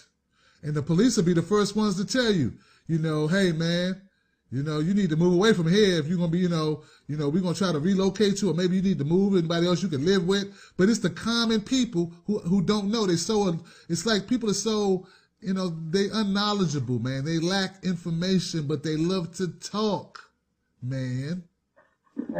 That's the American way, man. and, you know, to the other guy that was talking about, you know, these young savages, yeah, there are young savages out here, but where did they come from? Right. He wouldn't answer that. And I seen you trying to feed him that, and he didn't want to hear it, because the finger was going to be pointed right back at him and his generation. Right. Because I know with my situation, you know, I could have been just as much as a savage as any person, because I had the opportunity, because, you know, my mother, she really wasn't that great of a parent. She was more worried about partying, and I know a lot of her friends was doing the same thing. So now when these children, you know, have children, right, what do you expect these children to grow? You know, you can't, you're trying to grow a rose with dirty water. Right. And you know, with lead in it, you know, and that's what's happening. But they want to sit back and look at the children and say, y'all are savages. And it was just like, growing up, I was getting bad grades, and my mother would call my family and be like, he's so stupid, he getting bad grades. And I'm thinking to myself, now, wouldn't that make you look stupid because you're my parent and you're supposed to be the one guiding me? Right. And helping me with my homework. I mean, yeah, you ain't helping me one time with my homework, and you sitting here trying to talk down. And that's what a lot of the older generation do. You know, they don't want to take responsibility. You know, and you know, when we get to the upper guys, you know, who sold us out, you know, a lot of these fake ass pastors, right, you know, who go in these neighborhoods to tell them everything's going to be okay while they get a check from, you know, from whoever. Right. You know, nobody wants to take responsibility. You know, everybody has a part in this. I agree. I mean, because the majority is going to follow the narrative. There's only a few of us that's going to stray, and you got a few of those strays that, you know, they call in every day. Right. That's going to think outside the box. That's not just going to take what they give you and you say that's the end of it. No, they're going to read it for themselves and come up with a decision on it based upon based upon them, not based upon a corporation that profits off of whatever the bullshit they tell you. Right. Right. And I mean, and that's the thing I like about your show so much. It's like, I'm able to call in and talk to you every day. You know, it ain't that's one of the biggest things I love about your show. You know, and not only that, I get to hear a lot of the same people talk about different things. It's sort of like a little group. Right. You know, I want you to grow. You know, I want you to grow, but like that's one thing I love about your show. Right. Right. Thank you, man. I appreciate it, Los. Yeah. You know, you're right. I mean, you're right. It's a great selling point, you know. It is, but you guys are here on the ground floor. So regardless of how big I get, I don't want to change my model. I just want to expand it. If anything, dog, I'd rather have a show on 24/7. I wouldn't be able to do it, obviously, 24/7 by myself, but I'd like to make a network which was on constantly, where people were talking about different issues and sharing information. You know, that's what I would like to do. I wouldn't scale back. I'd scale up. I wouldn't scale back, you know. Shoot. Yeah, it's definitely needed, man, because, you know, to go back to the situation on the bus, we have a culture of people who been fed negativity as entertainment. You know, for years, we don't realize how we've been programmed with the movies, with the TV shows, with the music. All these things was put out there for a reason. Yep. It's not a coincidence that Scarface was put out there the way it was. Yep. I mean, so we got to understand that, you know, a lot of the mentalities are out here for a reason. You know, the world star and all that stuff. And this was one thing I noticed years ago, back when I got into it. Like, I actually wanted to do a documentary. So I was noticing how, because the world has been desensitized on black violence and black murder. I was noticing how on TV, I think I don't know. Maybe I can name maybe one time I've seen a dead white person on TV, but I've seen hundreds of black people dead on TV. I even remember seeing on CNN, it was a situation that it might have been in Haiti where like a bag of rice had fell off of the truck. So I guess I don't know if people was going to help him or they was going to grab it, but the guy who was driving the truck, he got out and he shot the two dudes and he actually killed one of them. And the CNN news crew was just out there recording the whole situation, nobody doing nothing to help them. And they just showed this on live TV like it was nothing. But I've never seen them do white people like that. Damn. I mean, this is just something I noticed. If anybody else has noticed something different, please show me. Please send me a link, because I honestly don't see them do white people in the same way. And I feel like that's for a reason. Yeah, well, I would tell you. Yeah, they may give you a couple little cute movies and stuff like that, but you don't never really see real life dead white people on TV. But you can go on TV almost any damn day and see a black child, a black man, a black woman being killed. Mexicans, things of that nature. But you're not going to really see the Caucasian people being done like that on TV. That's interesting. Recently I did a story in Chicago where these guys tried to rob a corner store. I think you may have seen that. And I've seen it, yep. Yeah. And the people who shot the kids and the people that the owners or whoever shot them, they took a picture of themselves on their smartphone and they uploaded it to the internet. And I said that was completely foul. Like, you don't do that shit. I mean, who shoots somebody, who try to rob your store or not? You gonna take pictures of them and put them on the internet dead?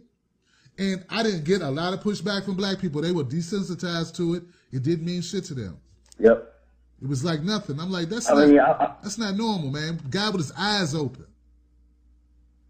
Yeah, that's crazy. Like, I'm not gonna lie to you. I don't care a 15-year-old, a 20-year-old, a 12-year-old, a 30-year-old. You break in my house, especially at nighttime. I don't know who you are. I'm going to shoot you. Right. And I'm not going to shoot you just ow. No, I'm trying to kill you. I mean. Right. I understand that. Yeah, but I wouldn't post it on Facebook. I wouldn't post it on, all these other, because that's nothing to be proud about. Like I said, I carry a gun almost everywhere I go. Right. And the one thing I don't want to have to do is take somebody's life. I don't want that. I hope I never have to do that. But, I will if I have to, but it's nothing to be proud of. Like, why would you post that on the internet? But like I said, we have a culture that's been, entertained on black violence and black death. It's not looked at as a tragedy. It's almost looked at as entertainment. The reporters, they report it in a jokingly manner. They throwing little jokes out and little disses out and things like that. Right. But, yeah. Yeah, but now you're seeing it's now being ingrained into people. Right. To where you could watch a man get his brains beat out and a dude is sitting there holding the camera, not shaking to nothing. Yep. You know what I mean? And all that's for a reason. But like I said, that's something I noticed years ago about how, the world stars, the CNN, how they report things and how they put us out there. Because if you, this is a perfect example. How the whole gay movement has, it's been pushed. It's been pushing and pushing and pushing. 15 years ago, if you seen two men kiss on TV, well, as a matter of fact, you probably wouldn't even seen that shit on TV. You know what I mean? Right. But now you're to the point where you can see two gay men make love on regular TV. That's true. And it's nothing. What you do? Like back in the day, man, I know back in the days, I probably would have done that threw up. I might have lost my appetite. Now I just turn the channel like it's nothing because I've seen it so much. Right. That's true. That's why we got to be careful about what we watch and what we feed into our brains, because we don't realize whether you like it or not, you're being programmed. That's true. That's why you want to feed your brain. You want to watch positive things so you can feed your brain with positivity. Because, when you're watching the world stars and you're watching the powers and all these things, yeah, they are entertaining, but you don't want that to be the only thing you're feeding your brain, because whether you like it or not, you're going to be programmed. And you're going to be programmed with bullshit. That's true. That's very true. Yeah, man. But, hey, man. Yeah. How you feel about it, man? Man, I'm listening to what you're saying, man. It makes a lot of sense. And what we put into our brains. You're right. I mean, a memory is a memory. It doesn't have to actually happen, and your brain will reference that memory at any time and play it back to you, your subconscious. So it's a big deal. A lot of people don't know that. That's just science. That's not opinion. These are just facts. You know, you watching certain types of content will desensitize you to certain things. You know? Yeah. That's just reality. I mean, that's just like with the Super Bowl coming up. These corporations spend millions of dollars for a 30-second slot. Right. Now, you think they would do that if it didn't work? Right. If when you seen that this detergent commercial, when you go into the grocery store, right. you don't realize, oh, damn, you know, I'm gonna grab this one. I've seen this one. Right. Or when it come to food, you know, you driving down the street, oh, I've seen that. You know, you don't even realize how it's embedded in your mind. It is. And like I said, they wouldn't spend the money they spend on this stuff if it didn't work. Oh, it works. It works. Yeah, they're in the business of making money. They're not gonna spend $5 million if they can't make them $20 million. Yeah, they got to see a return on that investment. You're right, absolutely right. Yeah, you know, so man, be careful about what you feed your brain. You know, I'm not gonna lie, I like watching some of the ratchet stuff sometimes. I'm not gonna lie, I get on World Star, I check out NTO every once in a while, but that's not what I'm about. Like, I would much rather listen to conscious rap, watch shows like yours, you know, watch documentaries, you know, feeding my mind with something that I could build on, not something that I can destroy on. Right. Exactly, man. I mean, yeah, man. But music and TV, man. Music, TV, Hollywood. That's the other side of the coin. I'm surprised more people didn't bring that up, man, about the imagery we get that makes us think whatever we think, you know, about one another, about ourselves and about one another. Definitely, man. Definitely. Like that's a big deal. Like I said, they wouldn't drive it the way they do if it wasn't. You know, and that's just something I've noticed. Right. You know, that's with the music, you know, with the way the music, you know, portrays women to the point where women are okay with, you know, what they hear in the music, to the point where they justify it because, you know, you got the music backing it up, making them think that, oh, this is okay. Yep. Because, you know, this is what everybody else is into. Yep. When really you're just being programmed to think that's what everybody else is into. Right. So it becomes the cool thing. You're right. 90 seconds. Damn. Yeah, definitely, man. But hey, All thanks right, for getting me in, man. Like, another good topic, man. Keep pushing on them. You know it, man. No doubt. Give it up for my man Los, y'all. And all my callers tonight, man.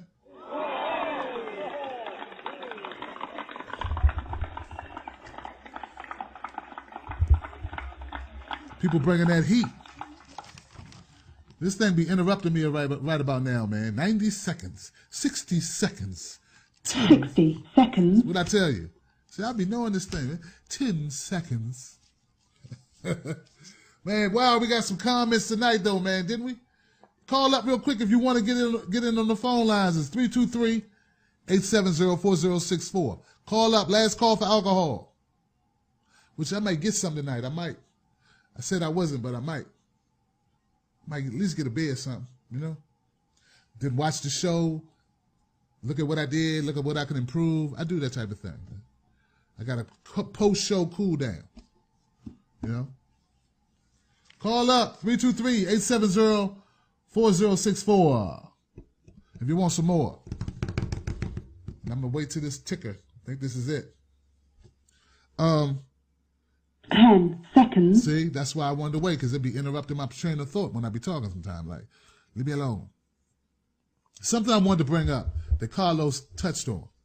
And another caller brought up World Star Hip Hop, and they talked about how, you know, these kids are savages, and that's one comment. Oh, somebody made it. Who was that? Let me bring you in real quick. You made it. Hey, you live with Tim Black. Who's this? Hello? You made it. Yeah. Hey, you made it in just in time, man. Who's this? This is Scott. This is Scott. Hey, Scott, man, cut down my voice, man. I can hear myself in the background. You don't want that on here. You good? So what are you talking about? Yeah, I hear the echo, Scott. You need to cut that down. Maybe. Scott. Hello? Yeah. I hear myself in the background. That's not good for the show, man. Can you cut that down? You know what I'm talking about? Well, I'm trying to listen to you on my computer. Oh, okay. And you're calling on the computer too. Dude, I'm receiving you much more later on the computer, and I'm not on the phone. You need to cut down the computer, man. Turn the volume down on the computer. I'm receiving you much more later on the computer, and I'm not. Motherfucker, get out of my face! Motherfucker, sit down!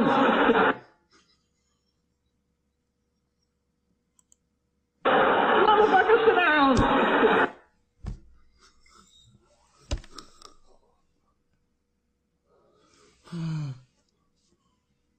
Lord have mercy, man. Sit your ass down! Oh, man, Rob, I didn't get a chance to process the new ones, man. God, man. Woo! All right, here goes my point before I got into that, man. When they were talking about how people uploading these videos to World Star, they have no sensitivity, and they think it's just black kids doing that. All right. I saw a video on Facebook where a husband killed his wife. And you know what he did? He took pictures of his wife dead in the kitchen on the floor, and he uploaded it to Facebook. Wasn't a black kid, wasn't a savage. Because we know they can't, white guys can't get savage labels. Owner shoots 2 intruders in his store, uploads it to Live Leak. Goes viral. But we know, I think it was Arabs, I think they're Arabian, Arab, I don't know. But Middle Eastern, they can't be savages. Just black kids can be savages. But see, that's the thing, and it's always bothered me, man, from as a little kid coming up. I hear older black people saying very negative things about black people. It would be like, we ain't never on time. You know how we are. We always late. We always late. They start dancing, doing the coon dance. Oh, you know, no, you don't want to buy from him. You know how we are. We'll get you. We'll steal from you. You know how we do. Oh, mammy. Start doing the coon dance. I can't shop at that store. It's a blacks own it. Nah, I'm good. Oh, mammy. That's how y'all sound when y'all make comments like this, man. And I'm serious, man. My man. You need to grow up, man. Grow up and look around you. Everybody's doing ratchet shit. Not just black people do that. Black people not the only people that be late for shit, man. You don't think there's a white kid with a lot of money who goes, really, dude? I'll get there when I get there, dude. Come on, man. Stop pressing me, man. Shit. I'm going to be fashionably late. You don't think white people do that shit? But I grew up my entire life, man, hearing older black folks with negative things. Specifically, they leave all the negative comments for black folks. If it ain't white, it's wrong. If you want to be right, you got to be white. And it's I'm just so tired of it, man. There are good people. There are good people in all colors, and there are bad people in all colors, and there are lazy people in all colors, and there are savages in all colors. There are poor people in all colors. There are desperate people in all colors. Black people ain't the only ones knock people out. So a black kid will knock somebody up and upload it to Facebook. I haven't seen a black man kill his wife in the kitchen and upload it to Facebook and then share it with friends and write a story about the shit. I thought the shit wasn't real. The shit is real. He actually killed her ass. Actually did that. So, I mean, and that's not to say because that person did it, it's okay. It's wrong. But I'm saying it's a culture thing. It's culture. I presented to you in an argument that there have been studies done that show in groups, people don't take responsibility. In groups, people tend not to do the right thing. But those same people, if it was just them or one other person, they would feel responsibility. Because as long as you can look around and say, you want to do something, ain't you? You better go ahead, better go help them. I'm good. You gonna help them, right? You know, as long as you can do that, you don't have to share or hold the whole blame. You can spread the blame around. And what I'm telling you is not opinion. It's not to make you feel better. But my man say it's not to make excuses. That is called science. That's called people who put people in situations and then sat behind booths or used cameras and did set shit up, sat behind, no one could see them, and took notes and wrote down the results and did a number of them so they could come up with statistical averages. Therefore, to create findings and then publish them. Okay? So, when you have the mentality that all these bad things are done by just this group of people, that's programming, bruh. That's programming. Now, I know it may be bad in Chicago, and I get that, man. You know, I've heard enough about Chicago. I've never been. But I got a feeling there's some very poor sections of West Virginia that if you were driving a bus there, there'd be some stuff said and done on that bus that'll make you be just as upset. Now, I'm not sure exactly what.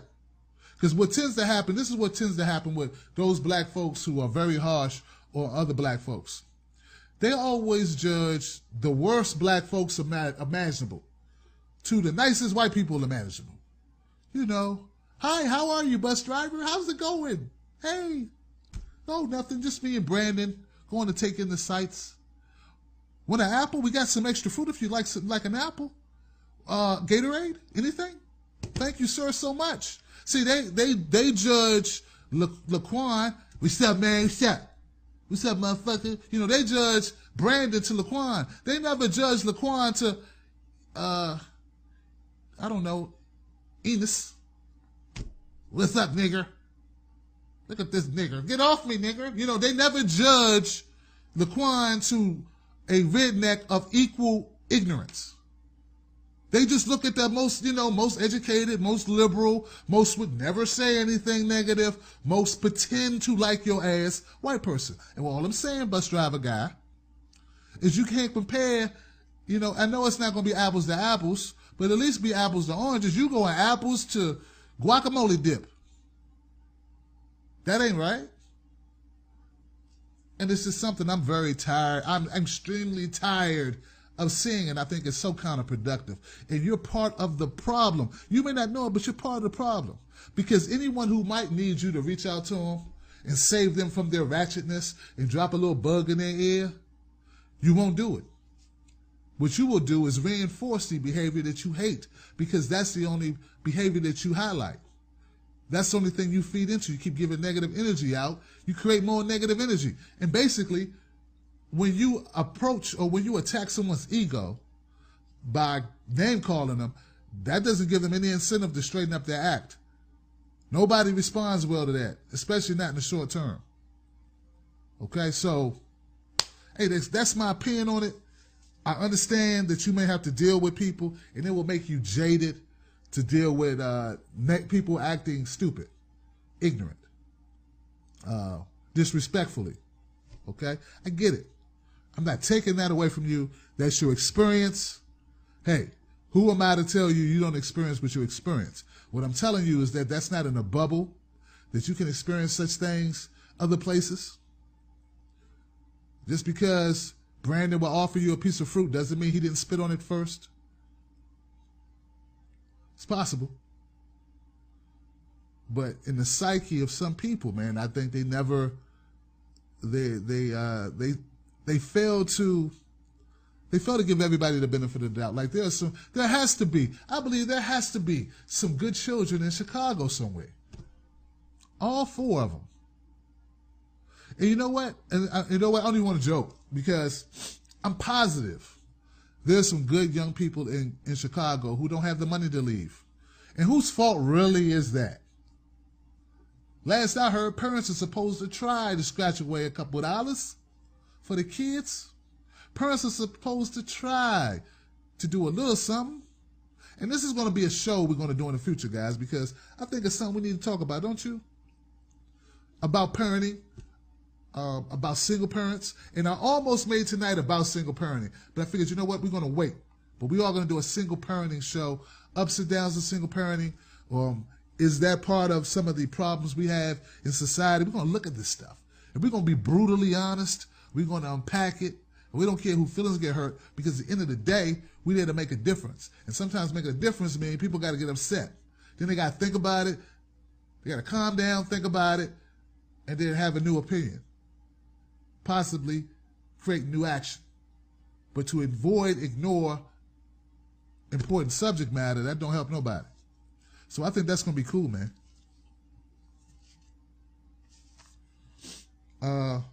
For information about that effect I talked about, it's called the bystander effect. I did not make it up. You can look it up yourself. Once again, it's not it's standard science. It's observational science, psychology, human psychology, not black psychology, humans, meaning all of us. There's some Asian guys who'll be like, "Well, it's not me." In fact, one of my favorite comedians, Bill Burr, has a skit that I think Rob sent me a few weeks ago, where he's on a train and this black guy is cussing all the white guys out, and none of the white guys did nothing. They was like, "Okay, all right," and he's like keeps on talking all this shit to him, and they don't do anything. He's like, "Why don't we do something? You know, black guys would do something, but we didn't do anything. You know, it's just something about being in groups. Like maybe if Bill Burr was by himself and the guy cussed him out, he'd be like, "Who are you talking to, man?" But since he was talking to all of them, it's like, who's going to do something? Who wants to put themselves in harm's way? Who wants to be the one to stand up? It's like, well, I would, but you know, I got a bad hamstring. You know, I would, but you know, this back, you know, I got this back injury. You know, I got the gout. You know, and I got bad back, and I got that arthritis, like Fred Sanford. Got the arthritis. Remember that? Woo! All right, give to this show. If you're watching this show now, I need you to go to Tim's Take Live. Go to patreon.com, Tim's Take Live. You know why? Because you like this show. You say, "Tim, I want you to keep this format going. I like what you're doing, Tim. Here goes $5,000, Tim. Keep the party going. Keep hope alive. Here goes money to travel across the country, like Marcus said he would. Here you go, Tim Black. Get a studio, Tim Black. Get out the basement, Tim. Buy a new shirt, Tim. Get a real mic, Tim. Get a real camera, Tim. You know, something. Go to patreon.com, Tim's Take Live, and prove that black people help black people. Or you can go to PayPal me at timstake2@gmail.com. And also you can send your mail to timstake2@gmail.com. So the topic was, and you know, I hope everybody saw the video. Y'all want me to play the video again? I saw somebody just came in on Meerkat. Y'all seen the video, right? But damn it, it's no one said yeah. Everybody say yeah. I'm about to shut it down, man. I'm about to go get that beer, man. Buy me a beer. Buy me a beer, man. You. Come on, man. Come on.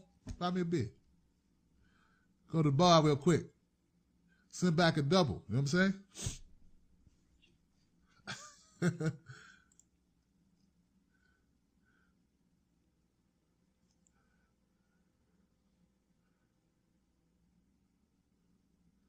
See, these people, when they are talking about stuff, see, that's the thing. My chat room, I can't jump into these conversations. Look, if you want to chat, come to IamTimBlack.com or TimBlackTV.com. I'm sorry. Come to TimBlackTV.com and you'll see the Wolf Pack. It's Tim Black's Wolf Pack. They be in full effect over here, and they talk about a lot of cool stuff and subject matter, and they be just going through stuff. But I disagree. I don't think that as a group, I think we need to promote each other more often, black folks. We need to support each other more often. We need to recognize that, like this is, and I brought this up, and somebody else made a good point. They said, Tim, I think it was Marcus. And I was going to say it, but I didn't want to interrupt him. Stop wanting to succeed at levels that are somewhat. Now, I know they say, yeah, anybody can do anything they want to do. I get it. Look at Obama. Look at Oprah. Okay, I get it. There's a price to pay. Okay? There's a price. And all I'm saying is, sometimes you got to choose between doing well and meaning well. Okay? Sometimes doing well and meaning well come in conflict with one another. I want to mean well, but that may not mean that I can do so well. Like I can do good, but I may not be able to do well. You feel me? When I say do well, I mean, big ass house, 4 and 5 cars. I mean, everybody wants to financially take care of things, right? College tuition for my 6-year-old coming up. Okay. Just socked away. He can go anywhere, Okay. Everybody wants that, but you know what? Maybe I'm going to have a little bit harder, but maybe I will be more effective. Maybe I can help more people. Maybe black people need to get back to that. And I love that comment. I think it was Marcus. And it was a very good, important comment that we need to have. And I could be wrong about who said it. So like the Oscars, I'm having a problem, man. Feeling bad for millionaire actresses and actors who are not getting a nomination for Oscars. I got to hear this shit again. I gotta hear it again. Here we go. Now, last year, I've grown. Last year, I made a video about it. I made a video called White Privilege or something like that about the damn Oscars. This year, I won't be doing that. I've grown. My politics have changed. I've evolved. And now I realize that doesn't matter. And I don't care if other people tell me it matters. I think for myself now. And I realize that don't matter. What matters if you are actors is that you put out good work. What matters is that you're good at your craft. Sure, you want to be recognized, but you can be recognized by a smaller set of people who look like you, who relate to you. And there's nothing wrong with that. You shouldn't be complaining about not being accepted or liked as much as someone else when you're on their platform. Now, if you like somebody on my show more than you like me, that would be a problem because this is my platform. But as long as I'm on someone else's platform, for instance, when I went on the Amazing Atheist show, I did not expect his people to like me more than they liked him. It's his platform. It's his community. It's his channel. What do I expect? But these people will go in a movie that they didn't finance, in a movie not written for them, by them, not directed by them, a story not told about them, basically, and be in a movie or in a bit or whatever. Okay. Maybe they did get the role written for them. I'm sorry. Quentin Tarantino, man, written the role for you. But my point is this. Hollywood is made up by 95% white people. What do you expect? And don't we have bigger shit to be upset about? That's all. Look, and the expectations is not lower. It's reasonable. So I'm supposed to be upset because multi-million-dollar Idris Elba, who I think is fantastic. I saw this movie called Beast of the, what's the name of that movie? It's called Beast. Hold on, guys. Damn it. I wanted to recommend this movie to you. Downloads. Oops. Damn it. I'm telling on myself. No, I didn't go to the movies, but I will recommend The Beast of No Nation. Okay? Beast of No Nation. Excellent movie with Idris Elba. I just learned how to say his name, so I'm going to say it again. Idris Elba. Okay. Great movie. Am I going to cry because he didn't get an Oscar nomination? No. See, they tell us to be upset about that. And that's part of the problem, I think, is that we have these expectations that don't make sense. It's nice to get a nomination, I guess. You should not get out of bed. That should not be your only reason for acting. And it should not be your only reason for getting out of bed. I'm sorry. And I understand some people are brave. Some people are going to think, Tim, that's not right. He worked hard. He deserved this. First of all, we don't deserve shit. That word deserve don't have anything to do with anything. Black people deserve reparations. You ain't got that shit. Don't talk to me about deserve. Children in Africa deserve food. Children in Turkey deserve freedom. Syrians deserve their own land. I don't know. Different things deserve to happen all across this planet. you're deserving of getting an Oscar is like, you know, we got kids in America deserve to have a meal tonight who didn't get one. You understand what I'm saying? Somebody deserves a kidney transplant. Somebody doesn't deserve cancer. What the hell are we talking about? I'm on the road, huh? You guys understand what I'm saying? So I love the show tonight because we touched on some points, not just the small stuff, but man, always, you guys never let me down as far as you can go deep on the subject. You can go, you know, we got a range of people. We can go deep on the subject, or we could go surface, make light of it, look at it from different directions. Then we can go deep. Then somebody will call in to bring up something I hadn't thought about. Then somebody will call in and inadvertently prove our point. Today was a bus driver who called all these black kids savages, right? You know, as if the rest of the world don't have cell phones. It's somebody right now, you know, shooting someone in a country we don't even know how to spell. And you know what they're doing? They're uploading that shit to the internet.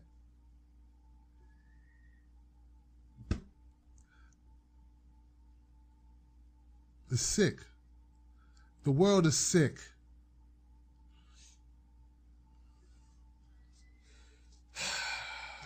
That was downer.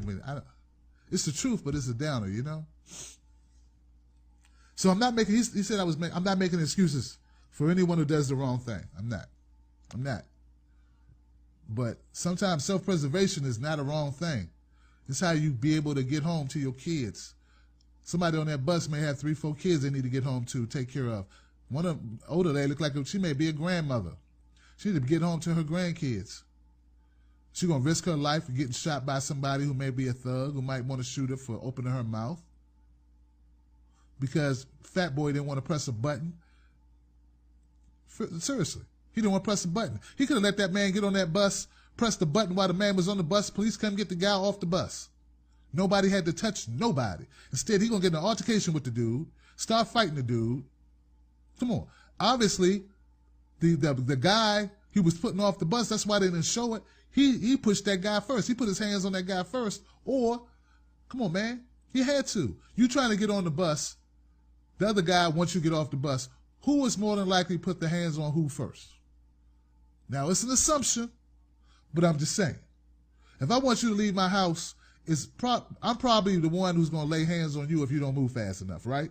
Right? So maybe the people saw that.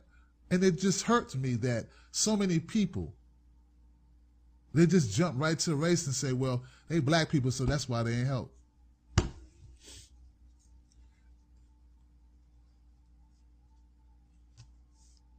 And they could be fake accounts, but I thought it was a good topic anyway. Y'all feel me? I thought it was a good topic. So, give to the show before you go. Don't leave without giving to the show. See me tomorrow. Hit me up on Facebook to join Montague. Montague, Montague, I can't get over Montague being 29. I know every time you tell me, I go, what the hell? So my son is 17. You're 29? You're a young dude, man. I mean, not that young, but you're a young dude. You're old enough to make smart decisions. I hope you have a bright future, young man. Join my Facebook group, moderated by none other than a black man named Montague, who helps me for free. Isn't that great? See, we help each other. He helping me. And I wish some of my white friends would have called in and told me their stories about how white people don't be helping them that much either. Like they've been instances where white guys didn't get help when they thought they should got it. You know? Someone told me that, I had a video called Crabs in the Barrel. And I was talking about black people. And a guy hit me up on Twitter, a white guy, said, Tim, I'm a white guy in business, and a lot of white guys don't help me. They don't help each other. It's a universal thing, Tim. I was like, damn, you're right. You're right. I have remember other white guys complaining about somebody stabbing them in the back. In fact, in corporate America, white people stab each other in the back so much, it's a sport. They have shows like the Ally McBeal show and L.A. Law and Suits and all these shows where people get stabbed in the back constantly. But still, for some reason, we think it's just something about us who do it. And I just wanted to open people's minds and say, you know what? Nah, homie. Nah, home slice. Nah, baby. Nah, lady. You ain't the only one who getting hated on sometimes.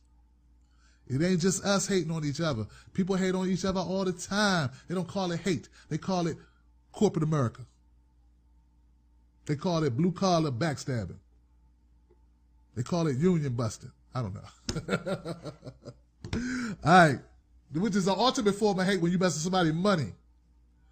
They still ain't found Jimmy Hoffa's ass because he's messing with people's money. White people will bury you over money, man. Get it twisted. Shoot. Jimmy! Jimmy! Jimmy! Jimmy! Jimmy! Jimmy! Still ain't found him. No bones, no teeth, no watch, no wristwatch, no letters, no nothing. Nothing.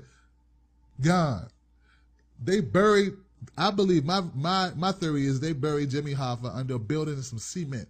You will never find Jimmy Hoffa. You hear me? You will never find Jimmy Hoffa. Ever. My man Carlos said the reason why they made Godfather was to screw up black people's minds. Nah, man, they made Godfather, dude. White people love gangster movies too. White guys are the original gangsters. It was an Al Capone. Come on, man. There's some gangsters. It didn't make, now we don't, like, everything wasn't done to make us act stupid. You know what I'm saying? Not everything. It's like, that's why they got basketball, you know, to make black people, people like basketball. That's why they created baseball, because they wanted black people to get a lot of money on contracts. Then they go out and buy a bunch of hookers and ruin their lives. No, that's not why people like baseball. And people like gangster movies because people have action in them and they be shooting and stuff. And they like the Tommy guns shooting and stuff. They've been doing that since the days of Cagney. Look at here, see? Come on here, see? All right, now, see? Since then, right? All right. I've been giving y'all a show on Meerkat. What's up, Meerkat people?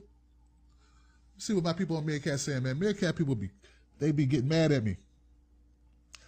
What are we talking about here? We talking about everything, Tanya. Bill Cosby made Deero the case against him. Oh, yeah. Right, and you know I'll be doing a video on that, right? Because I've been telling people, I don't feel too good about the evidence anymore about Cosby. People like, Tim, you hater.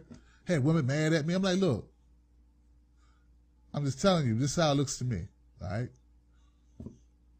Y'all, part of the problem is when you hide that people, see, normally, if you have been clinically insane, that matters when you start talking and accusing people of stuff. For some reason, because people hated Bill Cosby so much, when you got some people accusing you of rape, then you find out they were crazy, actually been in insane asylums. Yeah, that kind of weakens their credibility. And the fact that media wasn't talking about it, like they wouldn't even check a person's background or story out. Yeah, that makes things look bad. It makes him look good because you know, come on. If you say I hit you and then you say Tim Black ran you over, you were walking down the street and I just ran you over, then we find out you done did like 4 and 5 fake accidents for insurance money. Yeah, that kind of changes things. And then when they found it out, no one reported it. They just like, oh, she did? Okay. And never said anything. And then we found out a year later all this stuff about the people. It's like, damn, that's cold right there. That's cold. That is cold. Women saying he sexually assaulted them because he bumped up against them 35 years ago, and you gonna put him on the cover of the New Yorker. Come on, man. You know how many women I done bumped up against? I used to break dance. You know how many women I done pop locked on? I mean, y'all gonna have everybody, every man who break danced in trouble. We gonna all be accused of rape and sexual assault if you'll have it. Shoot, I used to be the man. Y'all feel me? I know you used to do Boogaloo, man. Used to do pop lock too. Come on. Brooklyn was probably backspinning and windmilling and shit. Just, whew. All right. That's all I got, guys. I appreciate you. We'll play some music and get out of here, okay? I do this show every day at 9 o'clock Eastern Standard Time. We go until we get tired. All right? I took all the calls tonight. Everyone who called up had a chance to talk. I got a phone line that I fund for everyone. Thanks to the generous support I get from people like Rob, Bass, Warren, Clarence, Lawrence, Carlos, Murad. See, when you start naming people, it gets bad. Kim Santana, who's been missing in action, but putting up 80 videos per day. Kim, what's up, girl? You don't love me no more? Thought we was cool. Now I feel bad, because now I can't remember everybody. All right? A number of very cool people. All right? I'm gone. Music time. See you mañana, 9 p.m. Eastern Standard Time here on the Tim Black at Night show. And if you hit me up on Facebook at Tim Black Speak On It group, you can say, Tim, do this topic. Because I do a topic every night, y'all. So if you have suggestions for topics, let me know, okay? As Brooklyn, I did a topic for Brooklyn he wanted me to do, and I keep doing that, okay? All right. Bounce. Tim Black. Tim Black. Tim Black. Yes, I am. True. Funny. Tim Black. I am TimBlack.com. Tim Black.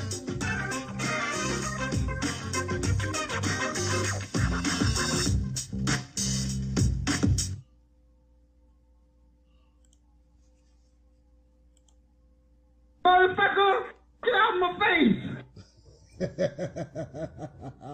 Good night, y'all. Motherfucker, get out of my face! Boy, you ought to be shaming yourself.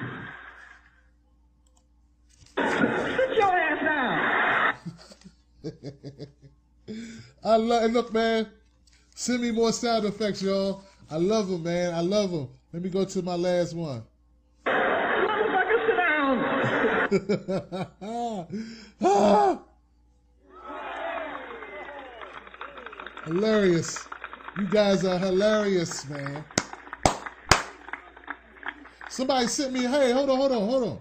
Before I go. Los, what's up, man? Los gonna buy me a beer, man. Hey, thanks, Carlos. My man Los bought me a beer. See what I'm saying? What up? Carlos sent me $10. What else y'all got, man? Come on now. TimsTake2@gmail.com. Carlos sent me a beer. I'm gonna buy 6 beers with this $10. Right? Come on.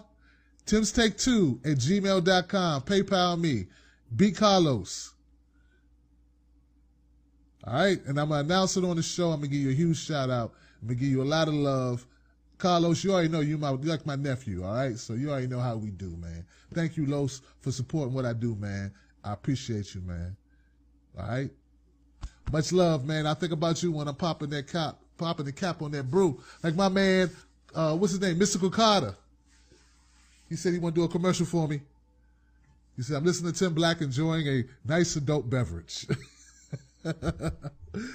See, man, that's what I'm saying, man. I ain't got to be rich, man. As long as people appreciate what I do and I'm able to make it, I'm all right, man. You know? I like to do better, but I take what I'm getting right now. It's beautiful. Because I love what I do, you know? Great people. Thank you for your support, man. Damn, man. You made my night, Carlos. Thank you, bruh. All right?